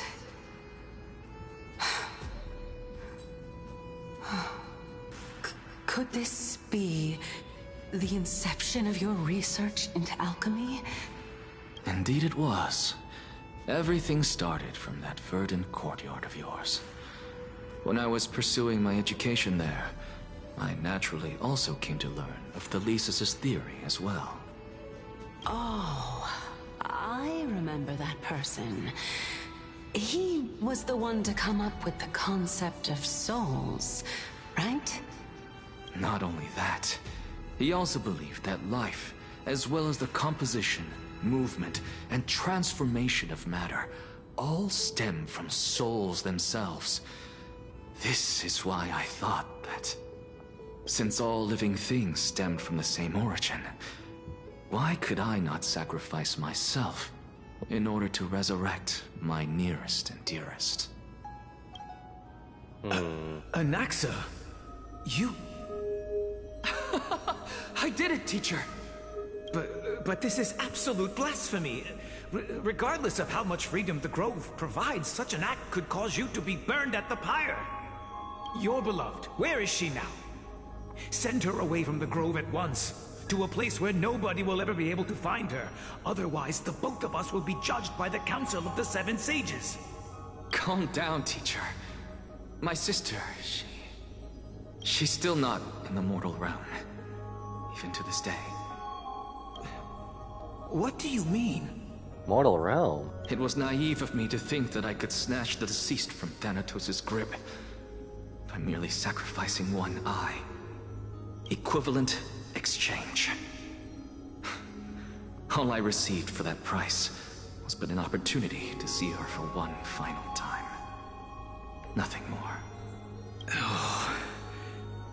Let it go, Anaxa. As one of my best students, I cannot watch you go down the wrong path without doing anything to stop it. Never do something taboo ever again. Don't disappoint the deceased, and never harm yourself. If you can do that, this classroom will still be yours, and you'll have a chance to live out your own life. Since I was able to see her one last time, I have no other desires. You're right, teacher. It's time for me to start a new life. I am sincerely glad for you, child. Now then, what topic would you like to study? I wish to continue Thalesis' research. Continue the research into souls, but you know that the Grove has long since understood his philosophy like the back of their hands. Even if you continue digging into this subject, your efforts will likely be futile. No, teacher. After my fleeting glimpse of the deathly fog, I finally understood a single truth. Since ancient days, our understanding of the souls is but the tip of the iceberg. I may have lost an eye, but my view of the world has become clearer than ever. I have grasped the truth with my bare hands. Watch as I turn this farcical world upside down. Who would have thought such a secret lay concealed beneath that hefty eye patch of yours? And I thought it was just for show, or for consequence. However, this story doesn't seem to be connected to your plan. In fact, I'd say that they aren't related at all. The answer lies within the tale. If even you cannot understand it, perhaps you should relinquish the divinity of reason to me. After all, it'd be a waste for you to hold on to it. My story ends here. Now it's time for you to tell me your secret. After all, this is what equivalent exchange means, correct? As expected, you laid a trap for me to step into. Unfortunately, even if I was willing to talk about my past, I may not know more about it than you do. Oh? Are you saying that the renowned Reason Titan is now admitting a lack of wisdom? Your followers are going to be sorely disappointed by this. Child of humanity, remember this. Being cognizant of one's ignorance is the greatest wisdom of all. Now I understand. No wonder you asked me to answer your random, nonsensical questions. Not only that, you're the only one who can shed light on my query. As the saying goes, onlookers see most clearly. Is that so? Lord Anaxa. I saw you muttering to yourself and was wondering whether you were caught in a delirium of reflective thought. I'm sorry to interrupt you, but time is of the essence. So you're saying we just look crazy? I have a message from Lord Lygus. Lady Kindness has met up with the Council of Elders and is awaiting your arrival. So please depart forthwith. It's finally time. We just go up the stairs, right? Carefully. The one who created the world, and the one who bears the world. If you truly have not met your end, how will you answer the challenges of those who defy you? I didn't expect you to agree to Lady Kindness's invitation. What a wonderful turn of events. Follow the messenger. To tell you the truth, there are many people who hold grudges against that Lady Goldweaver. Isn't that Oh, the we're actually going drone forward. draped in finery? Avoid his gaze. I don't acquaint myself with blasphemers. You know Don't what? worry. He's too full of pride to pay us any attention. Your nickname is Dromus as well?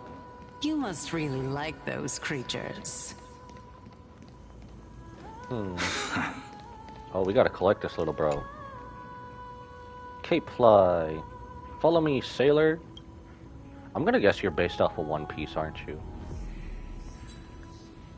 Dark Sea, do you feel the same? Finally setting sail again, are you ready, sailors? No, that is not One Piece, that is SpongeBob. That is so SpongeBob, you can't tell me otherwise. Okay, I didn't think this area would be this big.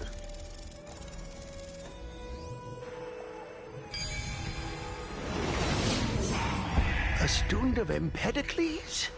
I hear that his views run counter to the Venerationists. This is what being a scholar is about. A collision of ideas only occurs when there are differences in beliefs, and it is such collisions that lead to progress. Wait, Yet, they have the in Titan my symbols view, all around? There are only right and wrong perspectives, neither of which can coexist with the other. Lord Lygus and Lady Kindness are just ahead. I'll take my leave for now. So this area just extends. It extends pretty far, bruv. Okay, that's definitely a boss fight area. Maybe a mini one. That's where we're meeting up. Okay. This is gonna hit. Shit's gonna hit the fan soon, isn't it? I have a feeling shit's gonna hit the fan. Welcome to the Demigod Council. Oh my god, you scared the crap out of me. Alright, well, see Lord what happens. Anaxagoras, oh, I've heard so much about you. Head of the Newsporists of the Grove of Epiphany, notorious blasphemer, a Chrysos heir who bears Circe's core flame, a survivor of the Grove calamity. Did I miss anything? Well, if so, please be so kind as to enlighten me. Do we have to give time to such feeble names? Since Lady Kindness is already well acquainted with me, I won't waste any effort introducing myself again. But then again, perhaps the customs are different here. Back in my hometown, there is a form of etiquette known as honoring guests. The host will welcome their guest with warm hospitality by treating them to fine wine and a cozy bed. And yet, ever since I arrived, I have not been welcomed with warm courtesy or ceremonial gifts. Instead, I am met with intense scrutiny. Even more absurd, the host has sharpened their blade and instructed their servants to lie in wait in the shadows. Perhaps you intend to cut open my heart, retrieve the core flame, and then hold a grand feast for all of the guests. Everyone, stand down. Thank you for understanding. I am but a feeble scholar who is not used to the stench of avarice and blood. No need to be humble, my lord. From my perspective, your courage and gumption are worthy of the reputation of the Seven Sages. Your bravery is more than adequate to accomplish our perilous endeavor. So, you wish to start a war? Well, since the Chrysos heirs are calling for war, we will respond in kind. Conflict is inevitable. Since Aglaya endeavors to suppress the virtuous commoners with blood of gold, we will not hesitate to display the rights and mettle the citizens of Akama are so entitled to. It seems like Aglaya wants peace more than war, and you guys just want war for war. As to your question of whether peace is still a viable option, well, to that I can only say this. Everything hinges on the next citizens' assembly and whether they have a sudden epiphany amid the clamor of the masses. And since you, as a Chrysos heir, accepted our invitation, you have indeed given us a glimmer of hope. What brazen arrogance. What you're saying right now is worlds apart from what you were saying before you retired your cleaners. I don't deny it. After all, they're responsible for cleaning up any threats, and just a moment ago, you were on the side of the Chrysos heirs. But now that you're an ally of ours, we can continue talking somewhere else. As you know, these walls have ears.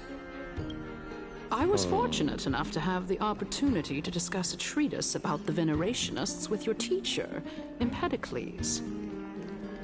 Yet, it seems you subscribe to the Nusporists instead, Lord Anaxa. I've heard that this school of thought is one with many detractors. So it's just water down there. It's normal for ideas to have supporters and dissenters. Just like how there are two types of people in this world. Geniuses and dimwits. Take it just extends all the way over there too, doesn't it? Welcome back to the hub of the Demigod Council, Lord Anaxagoras. Surely you remember that countless eloquent orators have stood in this spot before and emerged victorious by stoking public sentiment with their words. And yet there have also been innumerable blasphemous philosophers who set themselves up for failure because they refused to defend their actions. This tiny stage is the most profound embodiment of Akama in centuries. In 15 days, this site shall also become the most important, as well as the final turning point in Akama's history. May the both of us carry out our duties with honor and lead the masses back toward the Era Chrysia, a golden age with no death, strife, or trickery. Oh my, 15 days and nights. That aligns perfectly with the date of your demise. Could such a coincidence truly exist?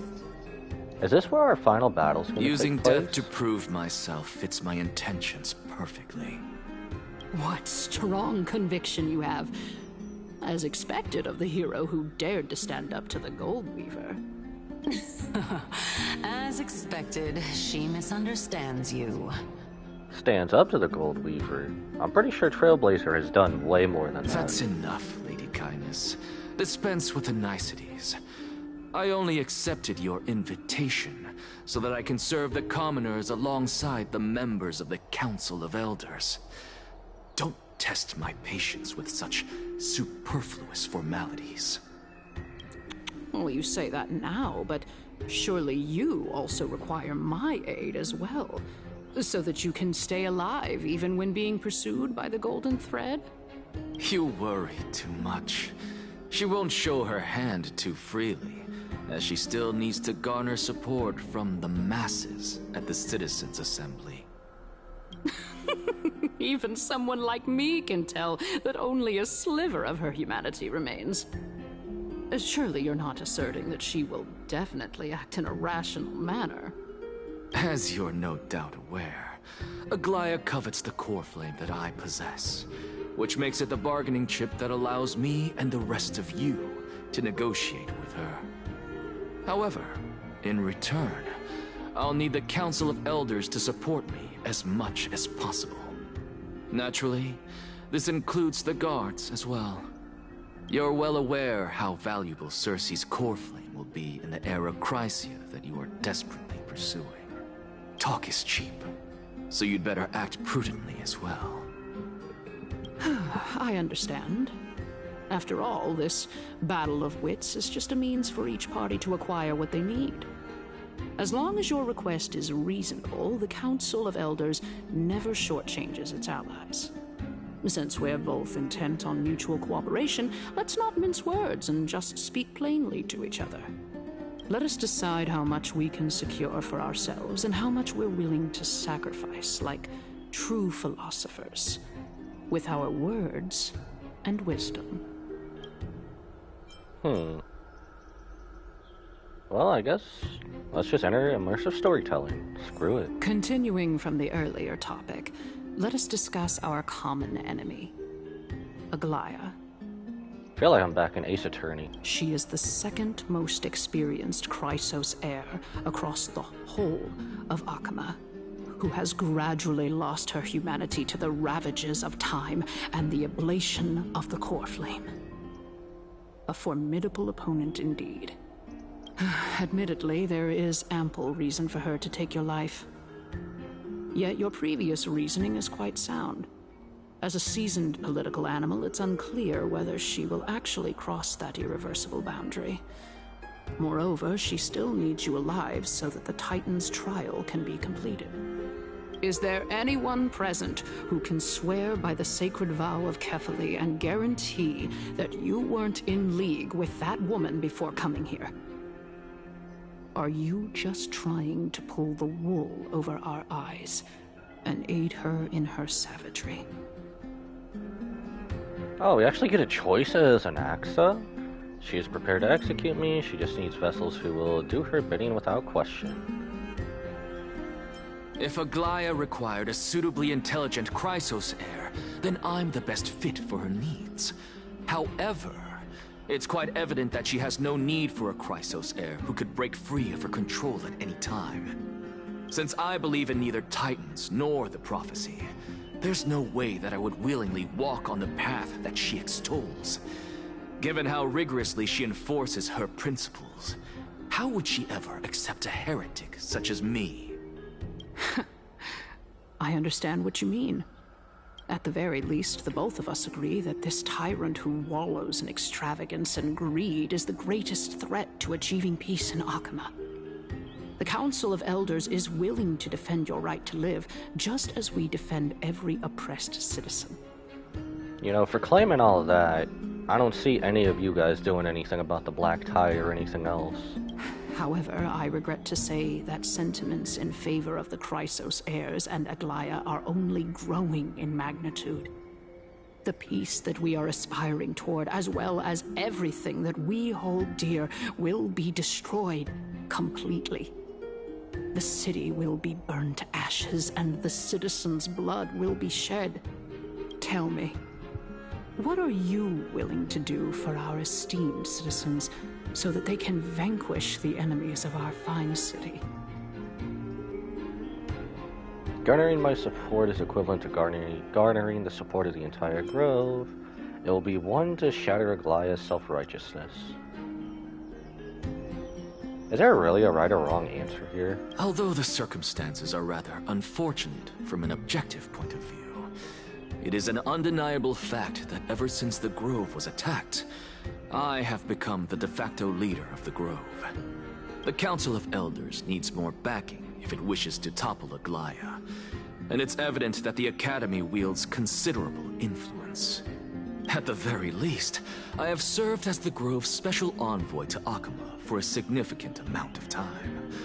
Of course, this also means that I will hold a crucial vote at the Citizens' Assembly. In the name of Kefali, Akama thanks you for your sincere and valuable thoughts. At this stage, it's clear that you and I understand the benefits to be won from this discussion. Let me put it plainly. The Council of Elders has always been renowned for its fairness, and that fairness is built on a foundation of sincerity. Fairness, my ass. The Council of Elders has vowed to all citizens of Akaba that it will always remain loyal to them. As for you, my lord, how will you guarantee that you will be able to live up to such earnestness and will not betray Akama's indomitable citizens when the opportunity presents itself? Just as you now betray Aglaya when it suits you. How absurd. My loyalty is unquestionable. Surely you jest. My loyalty does not need to be proven. The fact that the Council of Elders is asking for proof of my loyalty is itself akin to a form of betrayal. I am incredibly honored to have witnessed the both of you bury the hatchet in a civilized manner. However, I am afraid that I must interrupt for a brief moment. As the Theoros, I have observed the following. Lady Aglaya, the Goldweaver, is currently on her way to Dawncloud. Wait, she can actually come here? Oh. Well, I do believe that we might have a slight overabundance of guests today. Feeling dissatisfied, Lady Kindness? Despite the Council of Elders' lofty residence on Dawncloud, it must still tolerate the whims of the Chrysos heirs. So you were holding back just now. Seems like you are better at playing this game than I. In any case, I'm glad that she's arriving here. So tell me, Anaxagoras, now that you're an ally of mine, if Aglaya were to demand that I hand you over, what should I do? You can do as she says. Tell her that the Council of Elders merely wished to chat with me and had no intention of offending her. However, by doing so, the authority of the Council of Elders will be as thin as papyrus that has been soaked in blood. Not only can it be destroyed at the slightest touch, but the Council will also lose possession of a valuable core flame. No, more like 2 core flames. After all, at the next Citizens' Assembly, that young lady who is synonymous with death will also be standing on our side. Don't be so sure. Oh? Why do you say that? How can you be sure of that? Is that of importance to you?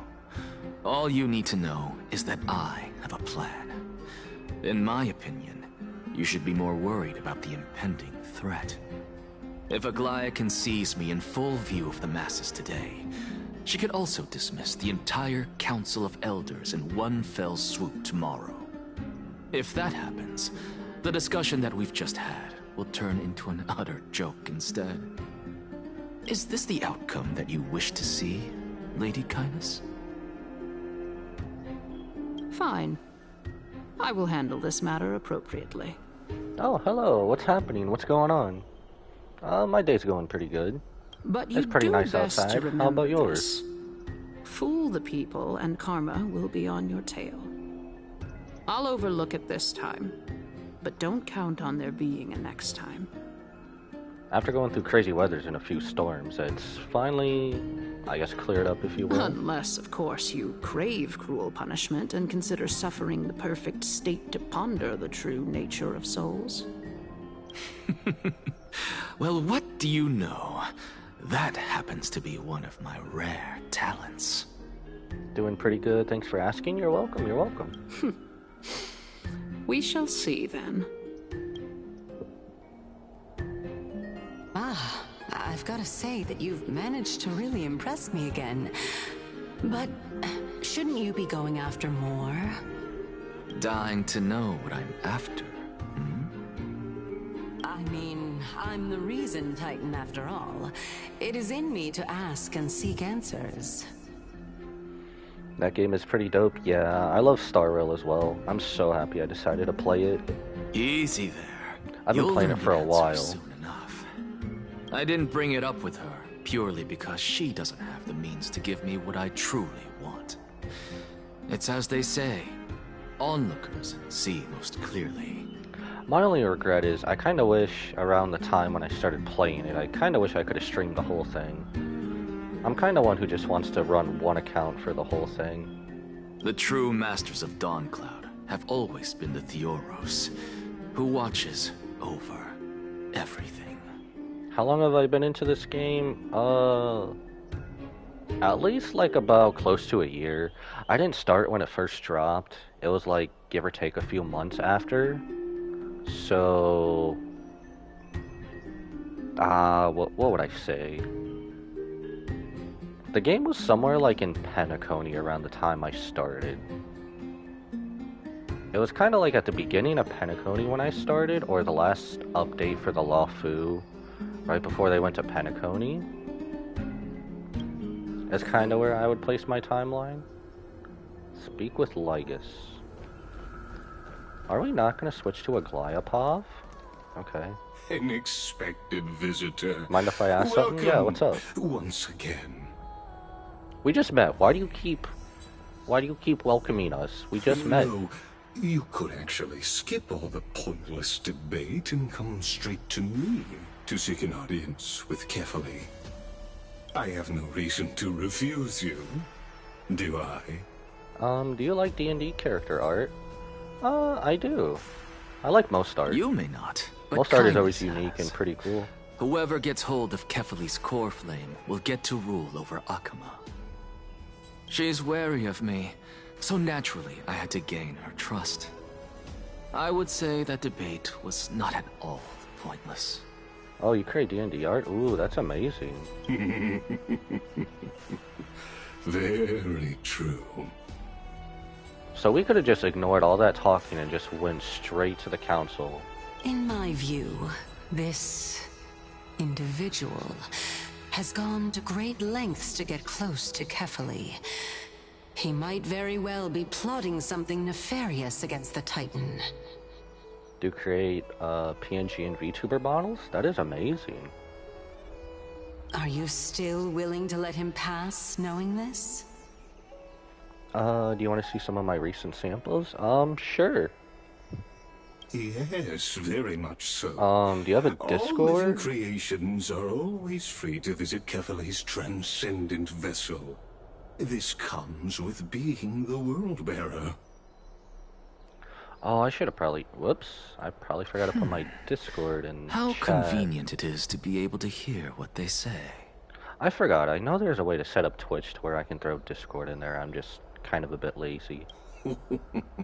It is truly my honor to speak to a venerated Titan in person. Please, go ahead. Let me join you both on this journey. Oh, a bygone myth tells of an occasion where Kefali once answered their followers' questions on the peak of the Holy Mountain.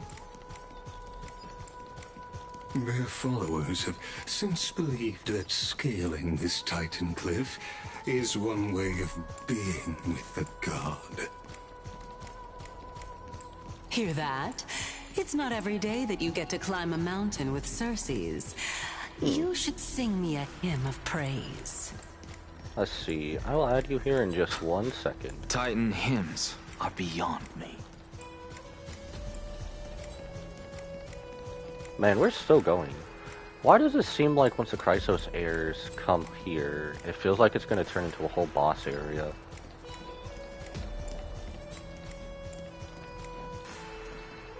Go on ahead. Damn it, I wanted that treasure. Iannis shortcut, and the long pilgrimage stairway will be waiting for you at its end. I have to admit, I never expected you to not ask me anything. Not even my motive. Because I know very well what it is you are after. As the saying goes, a gentleman helps others achieve their goals. I have a feeling that your theory will be validated at the end of this journey. I believe Kefali will not deprive you of your right to ask your question, especially now that you're on the brink of death. You must be closer to Kefali than anyone else. Wouldn't you agree? I hope things go as you say, then. Putting a child of justice into a farcical world is bound to turn it upside down. Okay, I hope that works. It is my as hope long as that Discord you is bring a working. much needed change to this world, Should have which a friend is request. on the brink of destruction.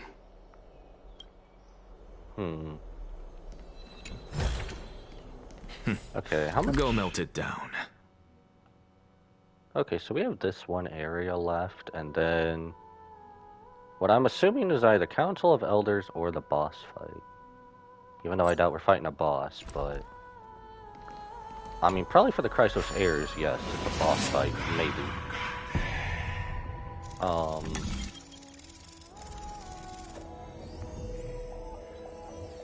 No.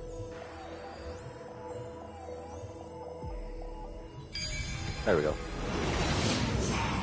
Struggle on the most easiest thing. This is my first time going up to Dawn Cloud's peak.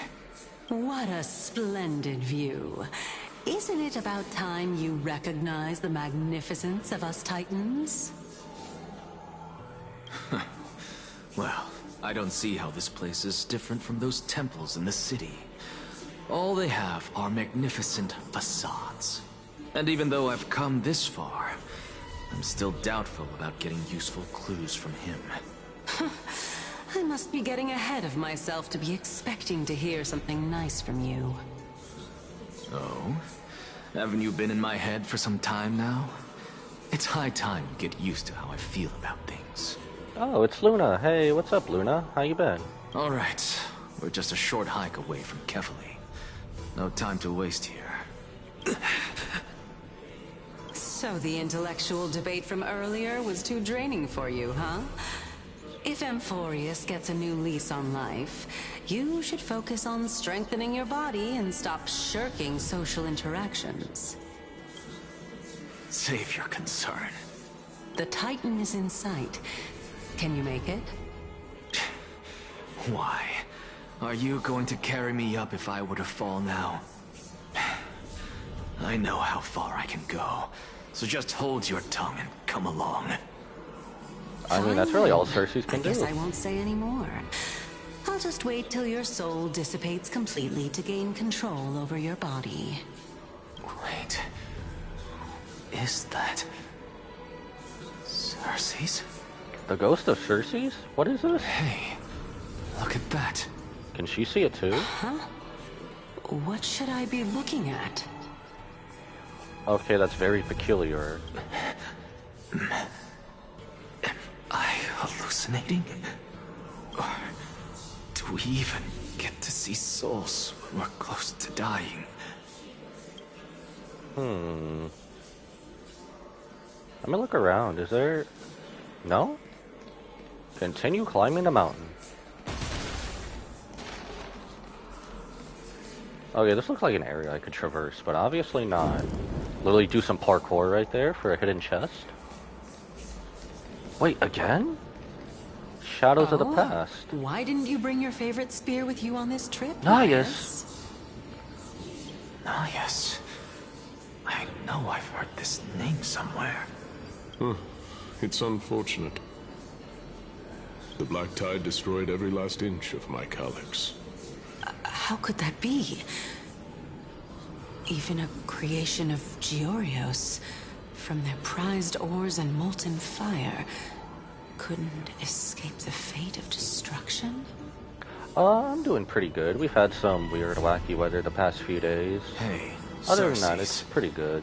Do you know a certain Nias? Nias? No, not that I remember. How did you even think up such a strange name? Strange name, but Nias was known everywhere. I What the just heck? saw him. Nias. A warrior-like figure who was just chatting with you here. No, I have no such memory. Could you be hallucinating? I guess I should also be worried, because there was, like, a shooting down in the same neighborhood I was living in, but luckily I was at work at the time, so I completely missed it, and it was taken care of by the time I got home.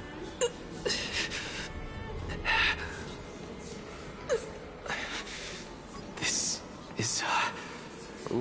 Departed spirit. I look like this is a cool area. Holy crap. This reminds me of the Halo rings you go through all the way back in Halo. Nothing? Nothing? Alright.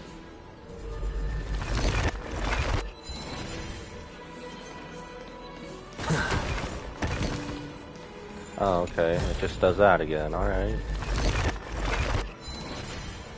Well, screw it. You can stay built for the time being.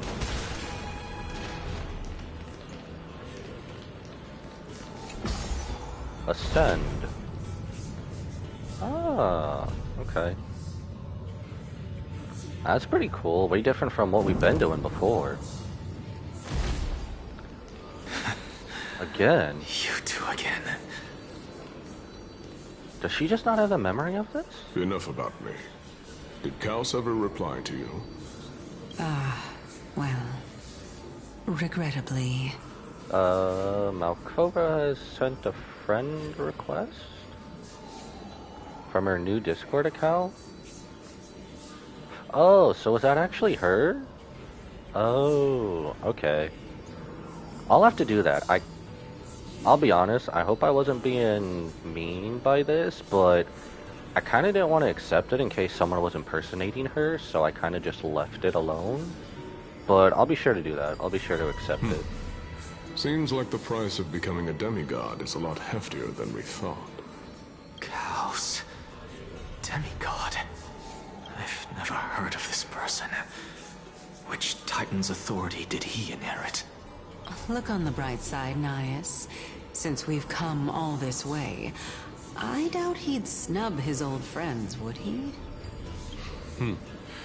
Let's just hope we mean as much as the world to him. Hey! Are you seeing that same hallucination again? Yes.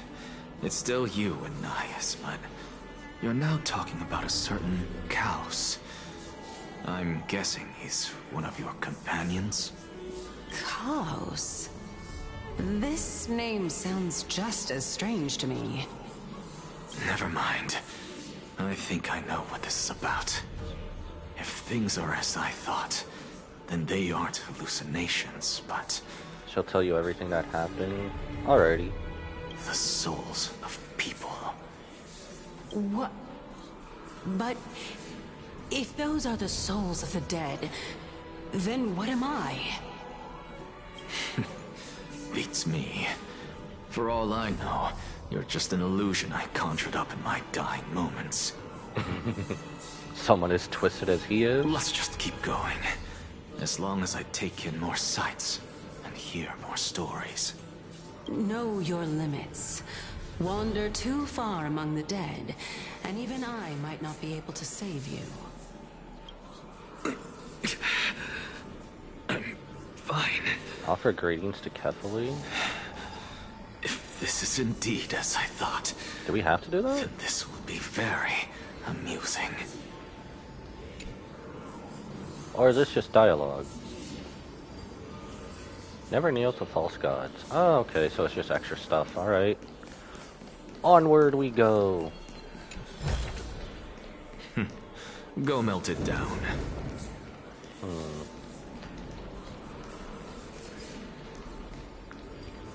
So...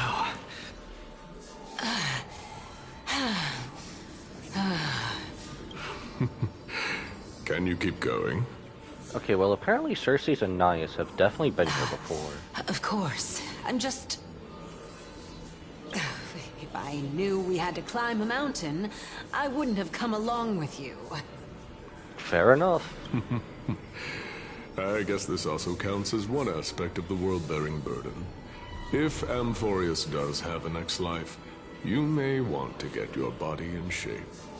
Keep your sarcasm to yourself. I'm not getting anything of value from them. I would sooner throw myself off this cliff and hit rock bottom than exercise even a little. I am Calypso of the Eminent Seven Sages, after all. Training would make me no different from those Helcalithist barbarians. That's the name she first gave us when we met her like 2 patches ago. Or that was basically 3.1. No, not 3.1. That was in 3.0. Calypso. She's one of the Seven Sages. A member of the Grove? No, she can't be. I would know her name if she really were one of the Seven Sages. Hey, Cersei's. Does the name Calypso ring a bell? Cersei's? She's gone. Gone? Doesn't matter. I can do this myself. Looks like I'm nearly there now. Oh, beautiful old world. Land Where of the are dead. you now? Oh, legendary era Chrysia, return to the mortal realm. My day's going pretty good. Walked the paths we walk.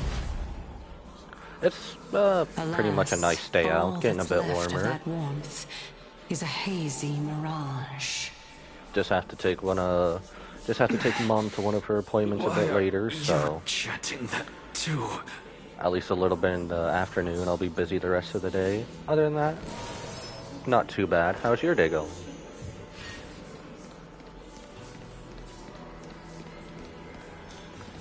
So, you said this is the way towards the land of the dead. Is this how we're going to get here with Casterus? We're here. Finally.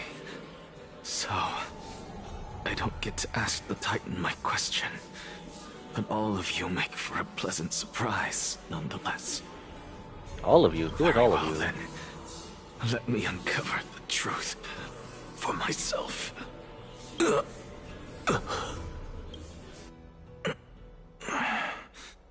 Did I still fail to make it in time? Going to bed? Sleep is always good. Been up for a few hours? So, I'm back here again. This is... There's an axe passing on. I hear it. I hear it from the depths of the tides, behind the closed doors of the void world. A voice ready to tell me something. This time, the voice is a lot clearer than before. Since we've come this far, let's just wait. Lord Nias and Miss Calypso, are you both here to visit Chaos too? Isn't that Castor? Yes, and we've been waiting for quite some time now. Regrettably, he hasn't answered us. The worst-case scenario is that he's already been overwhelmed and crushed by the world-bearing burden. You're overthinking, Lord Nias. I can still sense Chaos' soul in the area. That can't be Casterus. That's not the same voice. Cyrene? And besides, we both know Chaos' nature. No. A deliverer like him Is that his sister? wouldn't fall so readily, much less give up on all that he holds dear. Isn't that so? That has to be his sister, right? Yes. I have faith in him. That reminds me. Why are you making this trip alone, Polixia? Okay, her name is Polixia. Oh, my sister needs more time to make sure the flowers are fine. Such a pity. Both of you have hearts kinder than anyone else. Yet you are born only to take over Thanatos' divinity. Everything that I see and hear this time has left me shaken to the core. Let's see. It's accepted her request. I'll have to talk to her in a little bit. I only have like about a little bit left on this stream, and then I'll basically have to go to drive Mom to one of her appointments, and then I'll probably respond to What her may afterwards. seem like a mundane conversation is in truth a once-in-a-lifetime exchange that has revealed the ultimate answer to Cersei's question. The conjecture has taken shape and must now be solidified into a theorem. Next, I only need to seek verification from Kefali. By doing so, I can answer Cersei's question and reclaim my body. But no, I will not do that. That isn't important. Because another one of my conjectures, one that I have always dreamed of proving, has been proved right this very instant.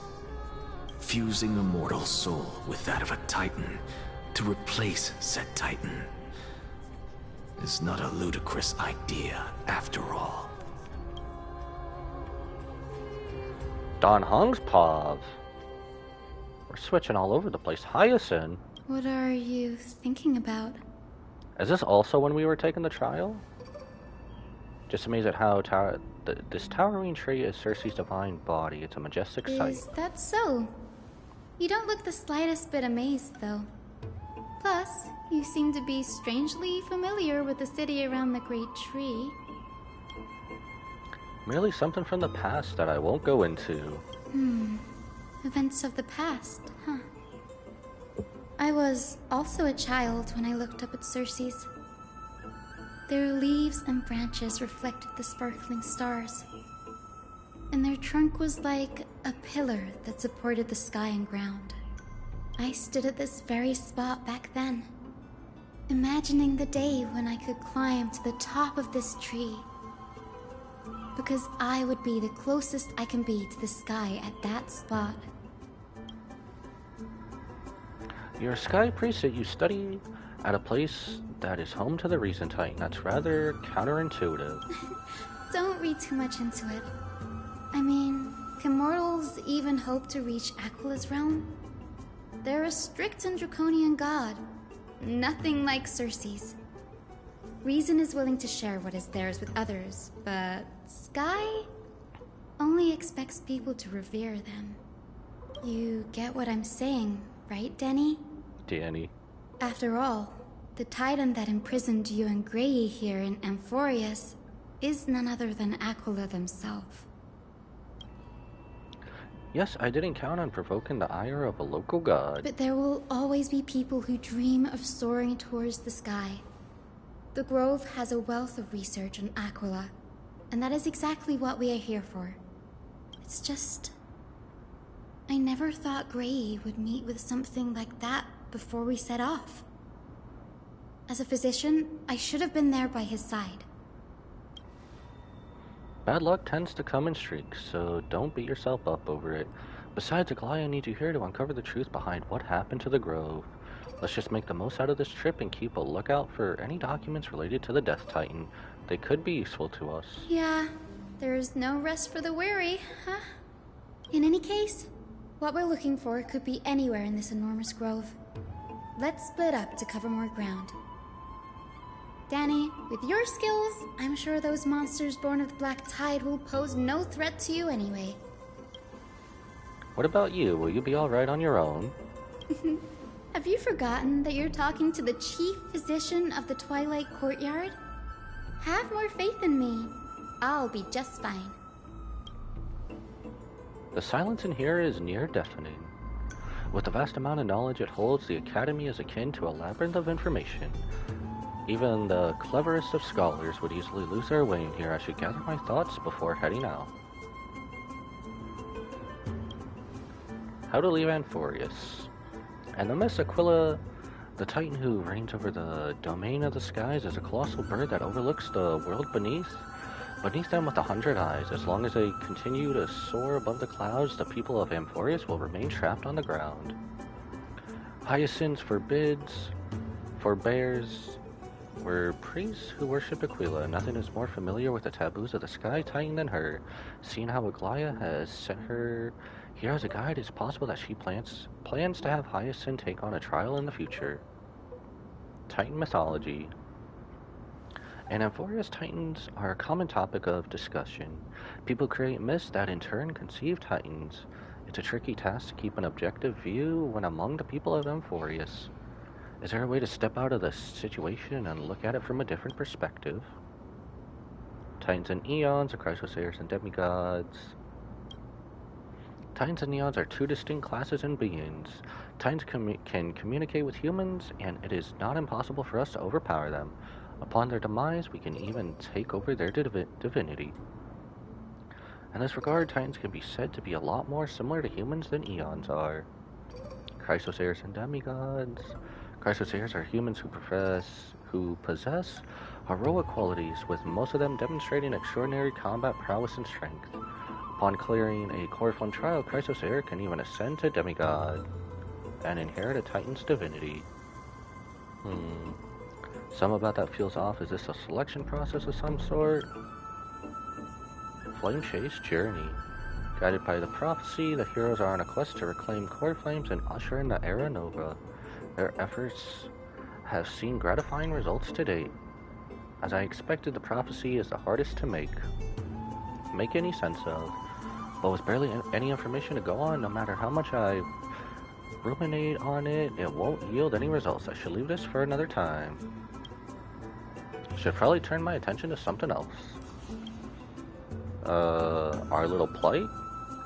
Nobody could have ever imagined that our life would be forfeited the moment we landed on Emphorius. I should have done more to keep her safe, but it's not too late. We still have a fighting chance. The unique rules that govern life and death on Emphorius might just work in our favor and save her. The Grove is a veritable library of knowledge. Maybe they'll have records of similar cases. Please let there be one. Enough musing for now. It's time to move. We really miss you. Oh, I really miss you guys too. The clock is ticking. I should search for clues as I move. Yeah, like I said, I just was kind of skeptical at first about it, only because I wasn't sure if she was being impersonated or not. Little Don Hung Pav. It has been forever since we've had his little Pav. Honestly, I could so fast travel over there. How far is that? Oh, that's right over there. Wait, I don't have fast travel over there. What the hell? Oh, this is a new area? Evernight. We have that part, and we have this part. Alright, away we go. Papyrus, read the Blasphemer's Will.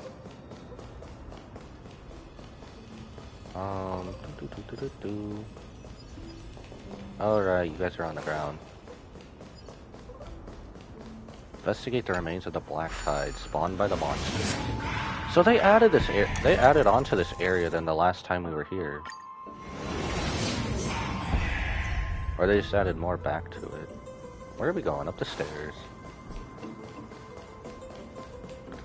No, they just kind of added more to this area. That's all they did. Alright.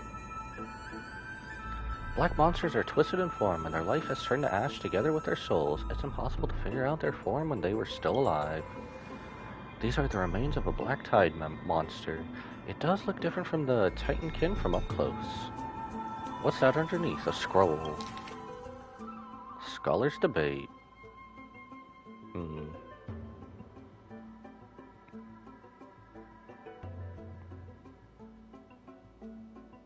Interesting. Legible content ends here.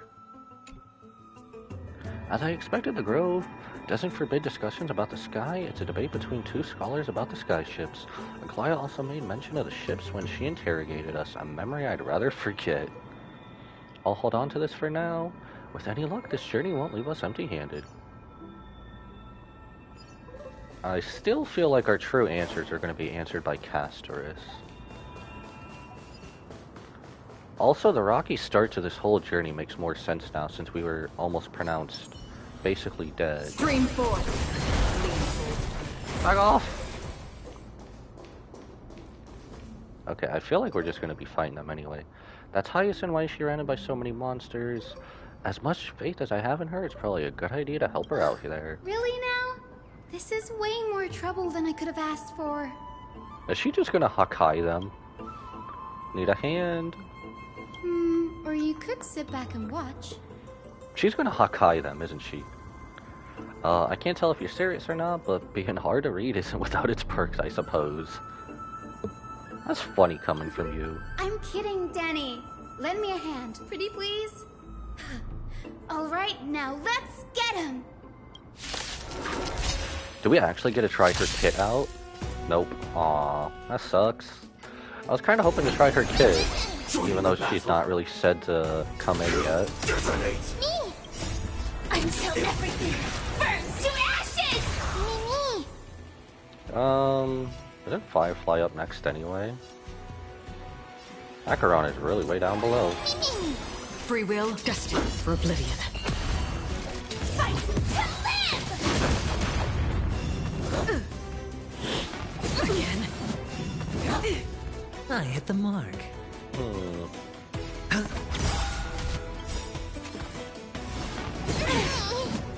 I weep for the departed. And you shall fall.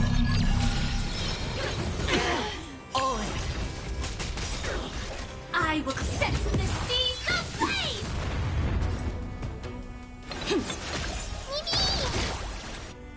On the still waters of oblivion. I fight to live! Man, what do they do damage on me? Oh well. Familiar, watch your head.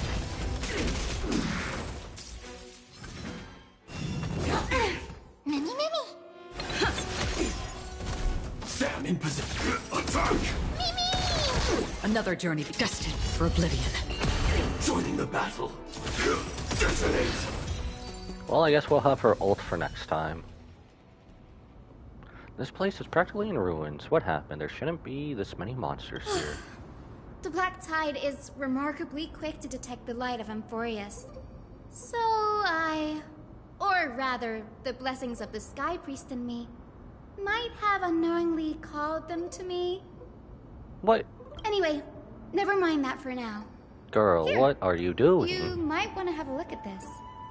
I found it around here and thought it might be of interest to you. Scholars Debate, Part 2. Enlighten me. Sky is above.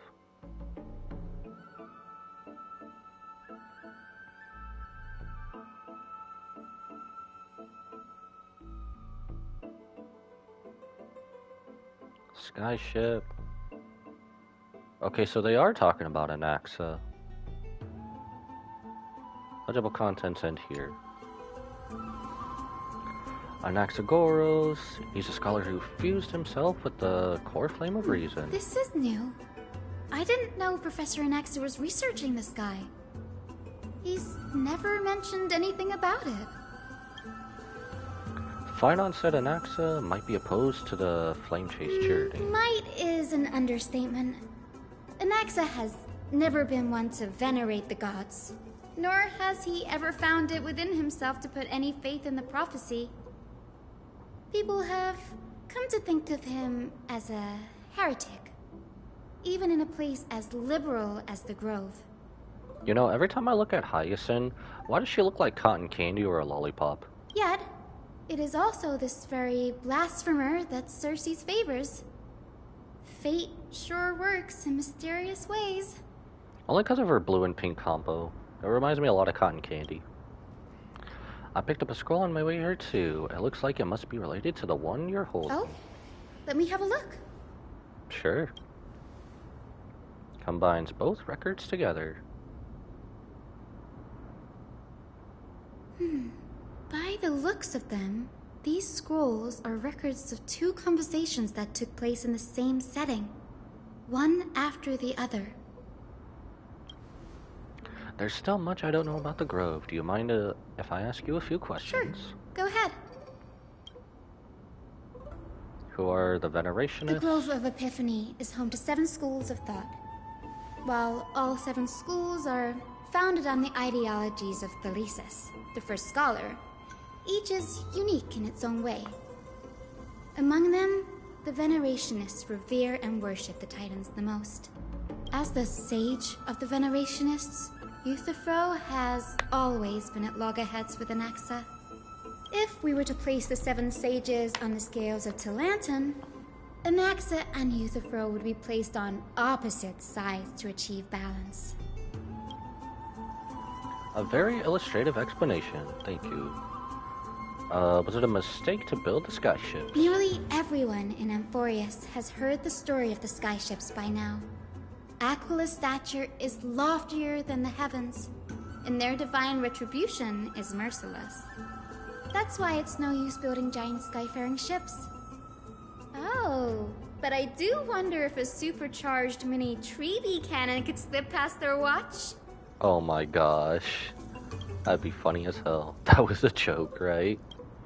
I'm pretty sure it could. What is an Axis field of study? Newsporists primarily study the application of alchemy in soul repair. Everyone considers Anaxa a blasphemer, but that has never stopped him from sharing his ideas, no matter how taboo. If you must say that he's hiding something, then it's likely what lies beneath his eye patch. I don't have any more questions. Anaxa often says that every failure brings us one step closer to the truth. Perhaps, to him, the crash of the skyship carries a different interpretation. The firmament is not impenetrable. On the contrary, it was precisely because the skyship represented the first step toward breaking free from the shackles of the Earth that it provoked the wrath of the Sky Titan and brought divine punishment upon itself. It's a shame that the majority of the Grove's research on Aquila was headed by the Venerationists, with sacrificial rituals making up a predominant part of their findings. Discourse about more esoteric subject matters in relation to Aquila dwindled even further after the skyship incident. So much so that even this scroll is completely new to me. Don't worry about it, we'll just collect everything we can find on the Titans for now. There's something else that's caught my attention though. This says that Anax is conducting secret experiments of some sort. That's what I'd like to know. What are these experiments he's involved in? Even I, the assistant lecturer, know next to nothing about them. I have a bad feeling about this. Could there be more to what happened at the Grove? We'll just leave that dude alone.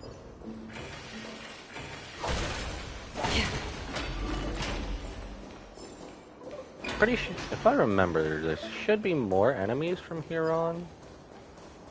Maybe, maybe not. Oh well.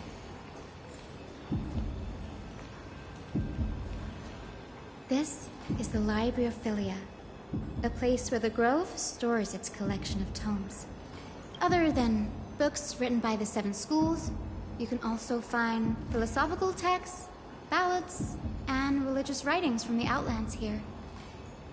Cities that desire to learn from the Grove were apparently expected to contribute knowledge of equal value to what they sought.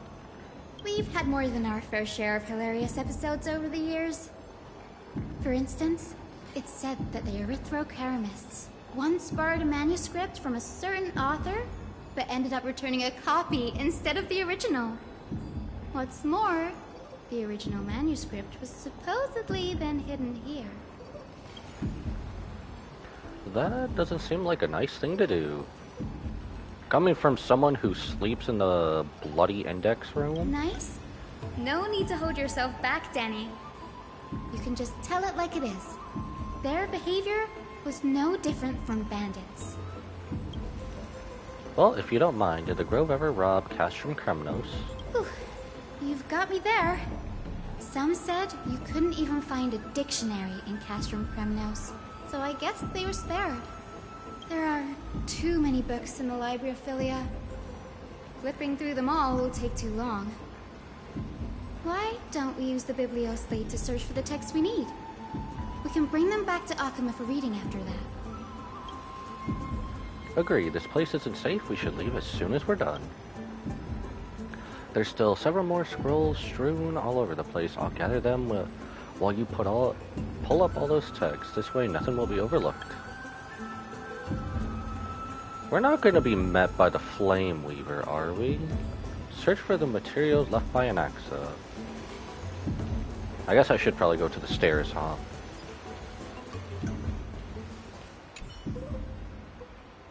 Record of many research. I don't really think that's what we're looking. Topic 2.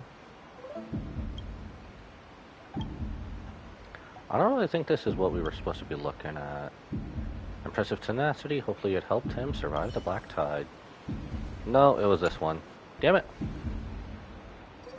These are complaint letters from the scholars about Anaxagoras, the blasphemer. There's a thick stack of letters. Based on the dust accumulated and the perfectly intact seals, the complaintee did not even bother opening them and just checked them aside into a corner.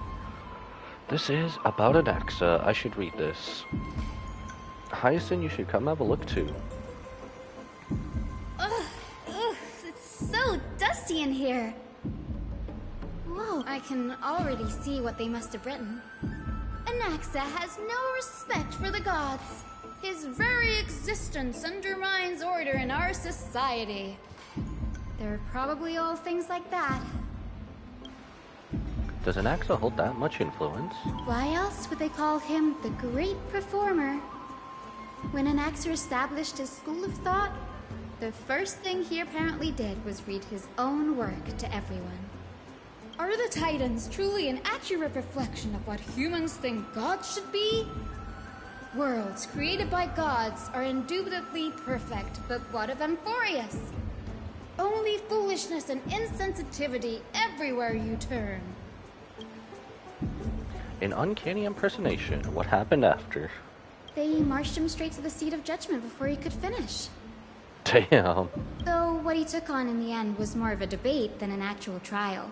So they took that personally. He had to address every one of the scholars' allegations, or face expulsion from the Grove. They took that very personally. Holy hell. The first allegation was...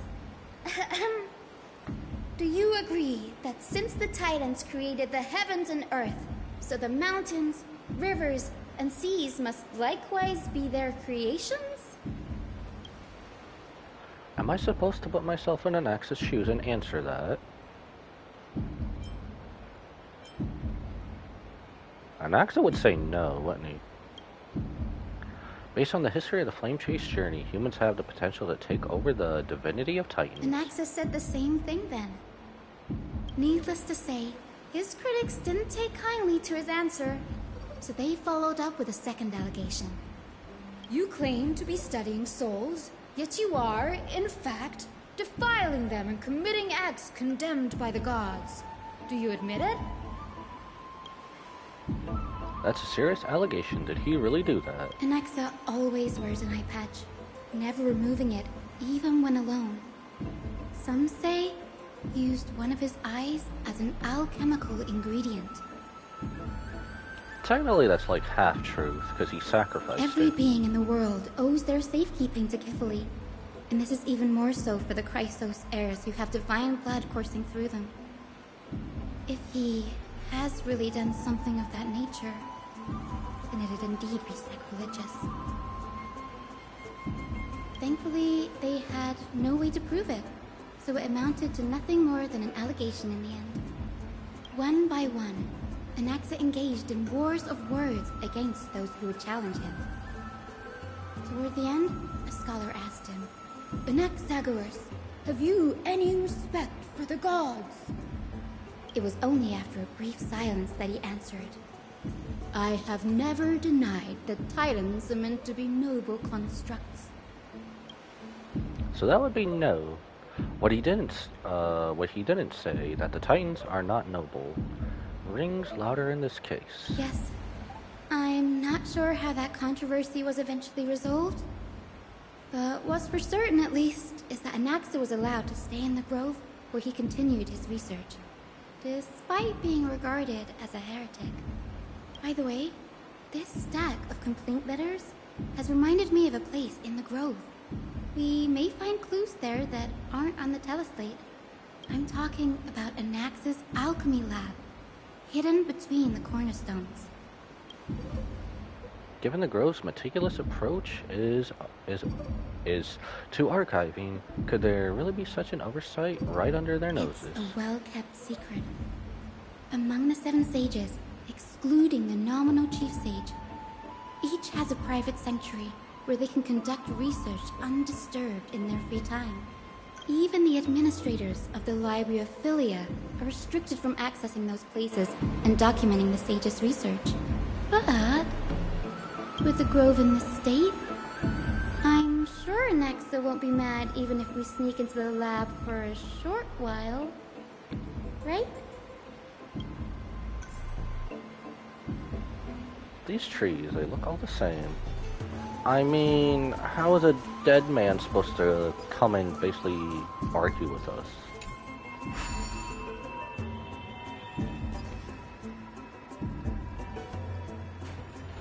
Up we go. You know, this reminds me of a water park ride from an amusement park.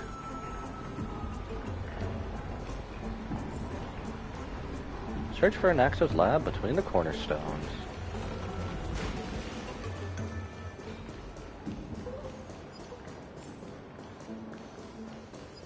So they did add more to this, right? We're going over here, going over there. Oh, we're going down here, aren't we? Because we've already been up there, because there's nothing there. Yeah, we're going down, because Anaxa's lab has to be right there, doesn't it?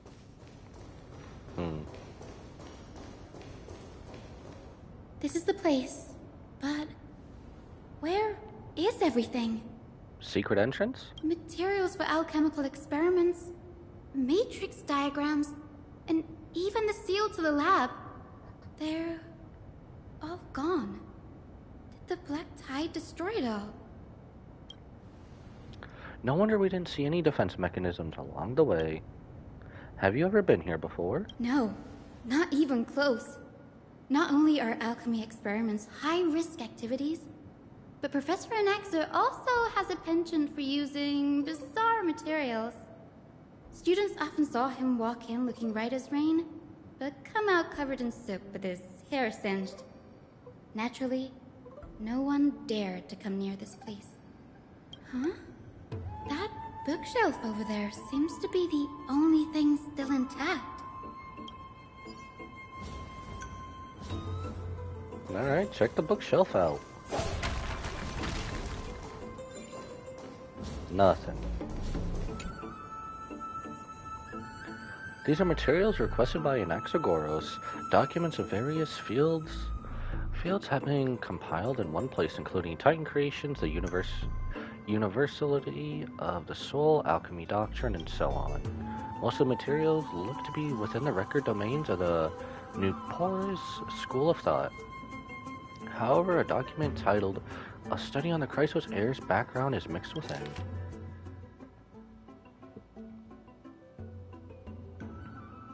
Holy Maiden, Gold Weaver, Prince of Castrum Kremnos, Hyacinth of the Twilight Courtyard.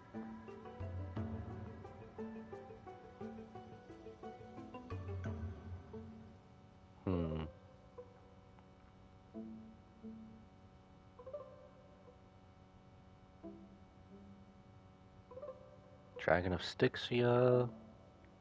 What's going on?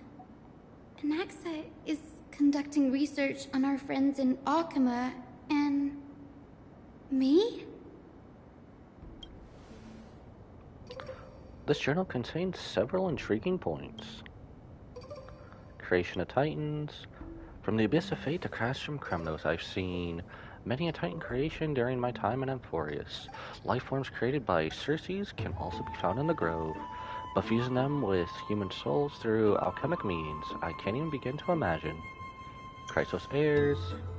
Anaxa seems to hold special interest in the divinity coursing through the Chrysos Heirs veins, and has even conducted a thorough investigation into the hero's background. Wouldn't have been so strange if he had focused only on Cassie, given her own curiosity about her origins.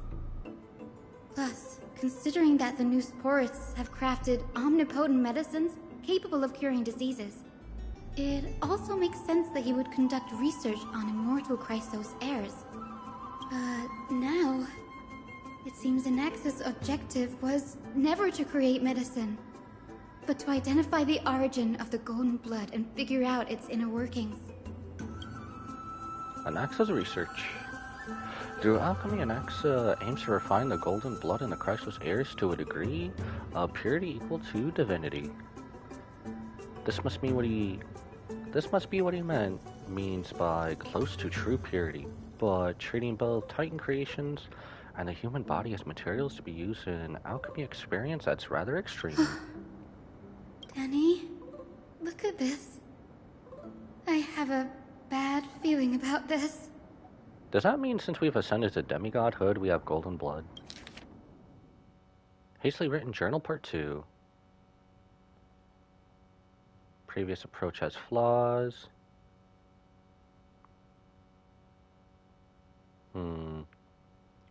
Soul fusion between humans and creations.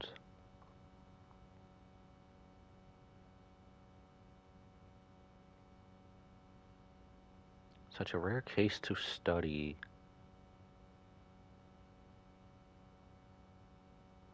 Through my own hands, I will melt a Titan and reach the true essence of the soul. My biggest fear. It's come true. After going through his notes, I think I can piece it all together now. Anaxa was carrying out experiments on soul transmutation. That was kind of obvious. Do you mean he's trying to reconstruct human souls alchemically? Yes, this is what he was secretly conducting research on. Something he had to keep hidden from others. Compared to his public speeches, this is the real blasphemy. Oh, I just thought of something. What's wrong? Do you remember when the Black Tide was approaching? The Grove had planned to send Cersei's core flame to a safe place. But an accident happened along the way, and Anaxa lost his life in the process. But Cersei took over his body and resurrected him, which led to the situation we're in now. That's right. But what if Professor Anaxa's fusion with the core flame of reason wasn't an accident? What do you mean? Put yourself in his shoes. Knowing that the Black Tide was closing in and your time was running out, what would you have done? Die now or die later and face the consequences? I'd put my theories to the test no matter the cost. Exactly. When the Black Tide came, the true reason Anaxa headed to the Luminary Throne was to transmute and fuse himself with the Titan's core flame. Did he succeed? I'd only say for a short while. No. Judging from how he reacted after the event, the results came as a surprise. Maybe he failed to consider the possibility that Cersei's would make a similar decision. The manuscripts detailing all the alchemical formulae have been taken away. His research is still ongoing. Could he have taken them for other purposes? Like what? There's only one Titan left in the world now. No. No way. To conceive an entity of perfection, one must first understand the principles of creation. If Anaxa is an Akama now, then that means... He's after Kefali. Ban you? Sir, hold on. The sky above us, it's not real, is it? Here, sorry about this. Sorry about that, it's Bunny Girl. I think someone might have made a mistake. Here, let me fix this. Of course not. This is just an image from a projection device used for educational purposes. A simple trick. The day-night cycle has been lost to this world. So that students like you may still learn about the night sky, astronomers have harnessed the Titan's miraculous power to manipulate the light, projecting the nights of the past here for you. Much like how the sky above the Holy City is also illuminated by Kefali's dawn device. I'll have to talk with him later. Yeah, I think my mod did ban you by mistake. I'll have to ask later about it. So, I'm sorry about the skies that. of Akama are fake too. You mustn't conclude that, Inoxa. You should know that only a child would expose a trick and be proud of it. Often people know more than they let on. They simply choose to feign ignorance because they have no other choice. Yeah, the only problem is I think sometimes, not really when I get too many actual people and people are just throwing links in there. They kind of just take the links off pretty quickly. But you didn't send any links, so I'll just have to mention that to them later. Because I know one of my other last streams, it was almost every other bot account coming in with a link. And they're just deluding themselves. Which I don't know if it's just being a small channel or not. Tale of Genesis, accepting wholesale whatever the priests preach. But we are different. We've already walked out of the firelit cave of ignorance. I'll have to see if there's some trick not getting bot accounts through stream, if there even is. I don't know. We have already realized that we live in a world where Titans make the rules. Even when we look at the sky, we're only seeing what they allow us to see. Rather than gazing at this mockery of a night sky fabricated by them for the rest of my life, why shouldn't I be the one to take control of the projection device instead? Oh, you're also a streamer too? That's amazing. I'll have to check you out sometime too. So much time has passed since you sowed the seeds of doubt in my heart, child. Many a night, I find myself penning down all my theories and wild ideas. Oh, you used to? Only to burn them to ashes when I open my eyes in the day. I kind of get that, getting too busy, not being able to stream every day. I do try to stream every day or when I can. Why? Because we'll face death by burning if word gets out? As a sage of the Venerationists, my soul has already become inextricably linked to the great tree. Every word I say and every move I make is certain to influence every leaf, every branch, even the tree itself. Check your Discord. I will have to check my Discord. My days are numbered. Instinctively, I have my doubts about the golden blood and the human soul, yet I have no means of verifying them. The golden blood in my veins is woefully thin, and I am loath to waste what little time I have left obsessing over a hypothesis that cannot even be proven in the first place. I'll have to check my Discord in a little bit. I'm currently updating my phone right now. Yeah, if any case, I'll check it after stream too. I can, sir. I can do it for us. The time is right. Give me all that I need, and I shall accomplish this grand feat on your behalf. You're right. I shall do just that. In the next meeting of the sages, I will spare no efforts fighting for the rights you deserve. Go. Establish your own school of thought. Aw, thank you so much. That means a lot. Find out what we are. Become the one who conquers the ultimate truths of the world. Child of humanity. Oh, are we back here now? You didn't go to such lengths for an audience with Kefali. Just ask him a few questions, did you? So, you figured it out. If I were as foolish as Adromus, perhaps I'd throw myself down and prostrate before their greatness, begging for the gods' prophetic wisdom. Well, sorry to disappoint, but I'm no Dromus.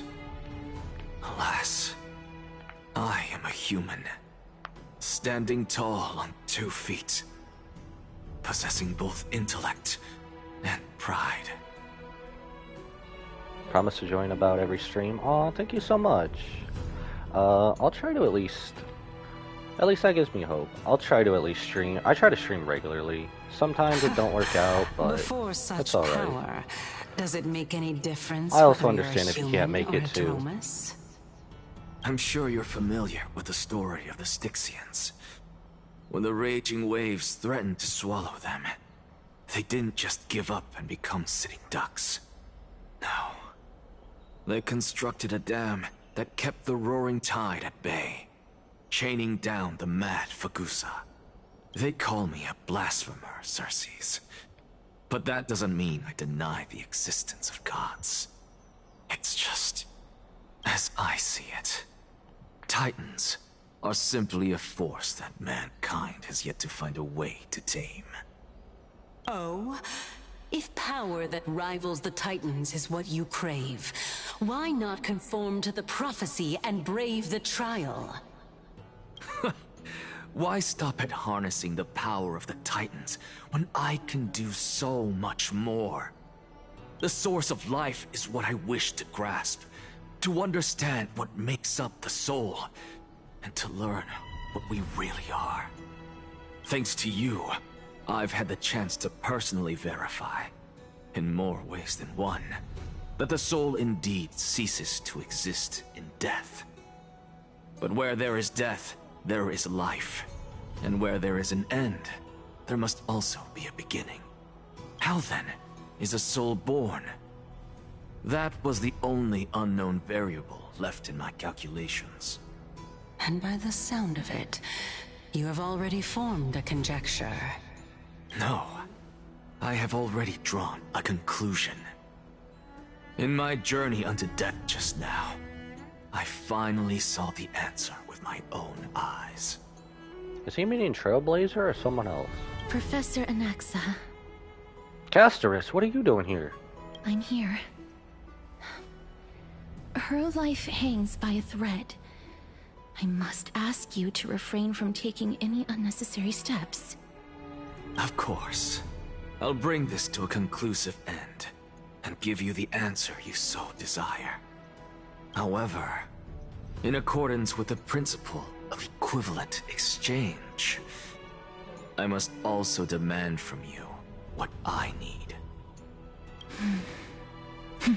She's here to grant him death. As you wish. Don't you care to know what the price might be? It's a matter of uncovering the truth about the Death Titan and her survival. This may be the only time I can ever save someone's life. There is no need for me to think twice. I see. In that case, let the show begin. Man, Castorus has been hurt so much from her trailers. Don't you dare hurt her. Indulge me. I swear. Am I correct to say that you intend to prove Thanatos' whereabouts and prove the nature of our existence now? Before I begin, I must confess I had been stuck in a cognitive trap all this time. As unrelated as these two propositions may seem at first glance, they are in fact logical equivalents. They are merely two different ways of telling us about what the soul is at its core. The reason I say this is as I've mentioned earlier. The answer was hidden in my journey unto death. Anaxa, you were in the Netherrealm? He was, twice. Yes, I am but a living dead man now. But that's not important. What truly matters is, I overheard a conversation between heroes. That's not all. Remember how I said you were a part of that conversation too, Circes?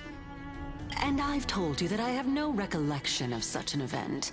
That was likely just an illusion conjured up by the mind of a dying man. Of course you wouldn't remember. Because that wasn't you. That was Calypso, one of the 7 sages of the Grove. Calypso? Huh? Oh, that's the name I made up on a whim when speaking to this girl. How do you know of it? Hey, they said what I said earlier. And surely you jest. Don't you think I, of all people, would know if that were the name of one of the 7 sages under the shade of my tree? Don't you claim to know the Grove's past like the back of your hand? It seems you've lost even the memories seared into your soul. Use your head, Circes. Since all of this took place in the realm of the dead, it stands to reason their likenesses are of souls from the past. The living cannot step foot into that world, so who could they be? Think about Calypso. Why does she share your likeness, yet you have no idea who she is? The answer is evident, is it not? Didn't she bear her core flame? Those fallen heroes are the mortal incarnations of the Titans before their ascensions to godhood. The gods aren't master creators born out of thin air, and they are no different from humans, because they all evolved from one.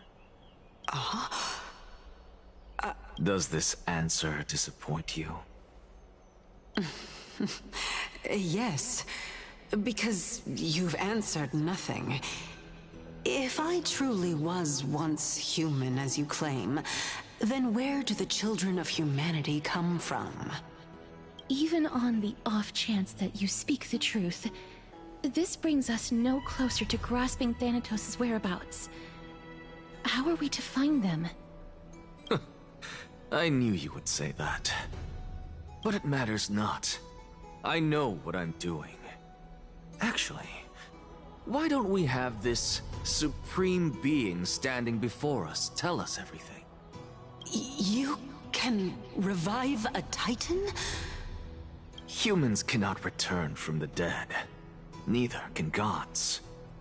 But all we need to do is look at this from a different perspective, and the problem will resolve itself.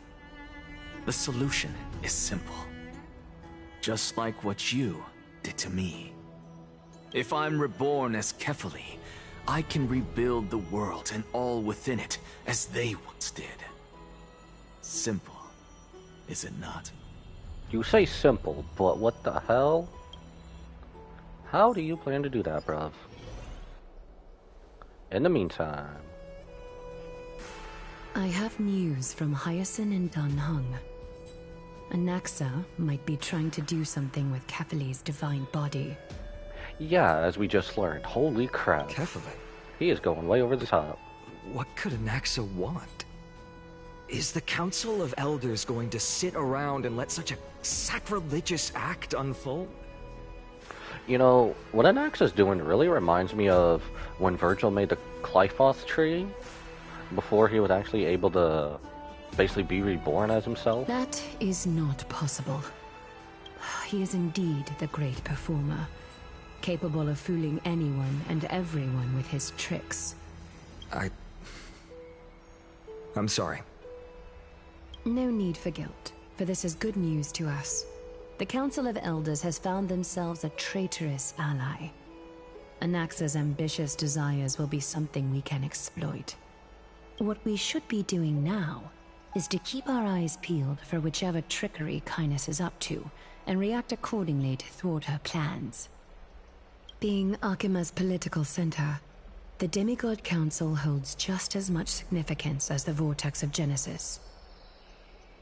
Someday, after my duty is over, this site will take the place of the battlefield where you hunt gods. Become the next challenge you ought to overcome. That's foreshadowing, isn't it? Till then, it's best to get used to this place as soon as possible. I knew that place would become a battlefield. That is definitely foreshadowing. We will be waiting for your good news. Come find us anytime you need something.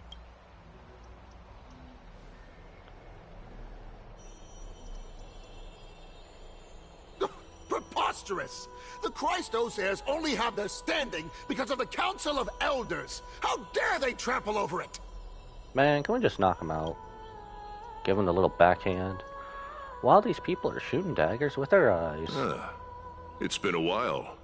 Krataros. Oleg of Amphorius. But we've never met. That's fine. I recognize you. The young lord has nothing but good words about your courage. It has indeed been some time, Lord Krataros. What brings you here in such haste? Shh. Keep it down. Be more vigilant. See those duplicitous dogs over there? They do the dirty work for Kindness. I've already ordered my people to hold them back, but we should still lay low. Unless you're itching for a bloody fight to get a workout in. That sounds like fun. My bad. So, did something happen? What do you mean, my bad? My backhand is ready. Did you hear thunderclaps last night? It would be hard not to notice thunderclaps in broad daylight. I'm a heavy sleeper. It's Acheron. Someone's coming to save us. Okay, knowing Acheron like we do, she would honestly just wind up here. Thunderclaps are beacon signals of strife. They are a message from the young lord. He threw a spear bearing several words at Akama. Watch out. The Flame Reaver is back. I guessed as much. We didn't actually kill them back at the Kremnos Arena. I figured this is something you would want to know. We Kremnoans never back down from a fight. So if you plan to take that thing down in a battle, reach out to me anytime. You have my gratitude. I will let Aglaya know about this right away. That also brings me to another theory. The Flame Reaper's fine on, isn't it? Remind her to be on her toes while you're at it. That vicious Kindness has been unusually active lately. Those lackeys she keeps under cover have been going in and out of the city a lot more frequently these days. Some even seem to be getting Kremnoans to defect to the Council.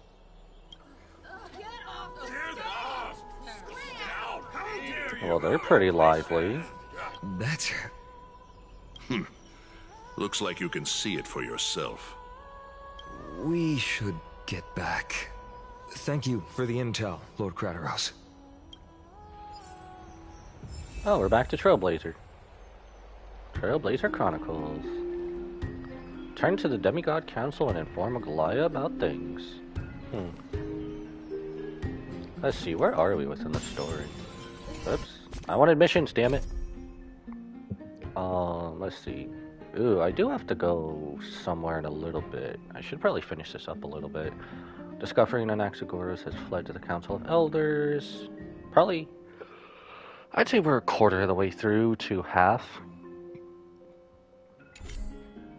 Do we have anything we can pick up here?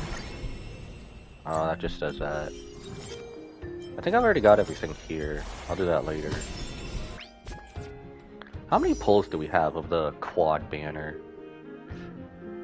Ooh. Ooh, we got 50 pulls. Hold on, let me go get this stuff real quick. Before we go off, I will promise us we shall pull. Shall we try to pull for Casterus? Our little waifu.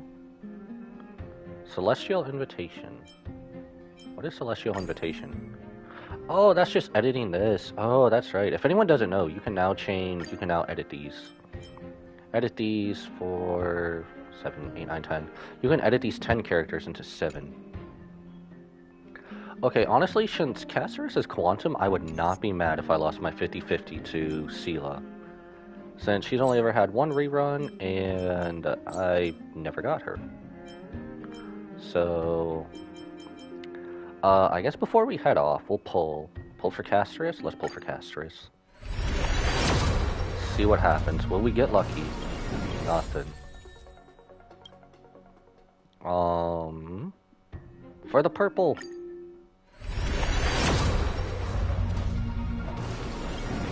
Nothing. Alright,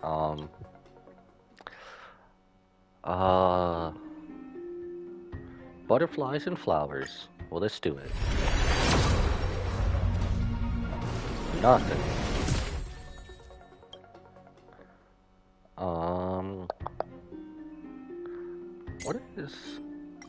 What does this do? Oh, this is what it showed me when I first came in. Well, watching the video help us. Alright, scythe users for the win. Let's go. Oh, I have to back out to be able to click the button. Scythe users for the win. Nothing. Okay, Casterus likes Scythe. So does Ruby Rose from Ruby. Connections, let's pull. Will we get anything? Probably not. Nothing. Damn, okay, I'm gonna try and pull her later, but I really do gotta go do something in a little bit, so I guess we'll send off. Thank you for everyone for watching and tuning in. I don't know if I'll be live tomorrow. I'll probably be live Saturday and Sunday, definitely. Banging out this story and probably just doing the events and doing the 2nd anniversary events and voiceovers for them, maybe. I don't know. We'll see what happens, but main story first and foremost, and then we'll just have fun later with it. So thank you for watching, and I will see you in the next one. And without further ado, I must bid you adieu. So goodbye, mwah, and good night, bang, and I will see you later, everybody.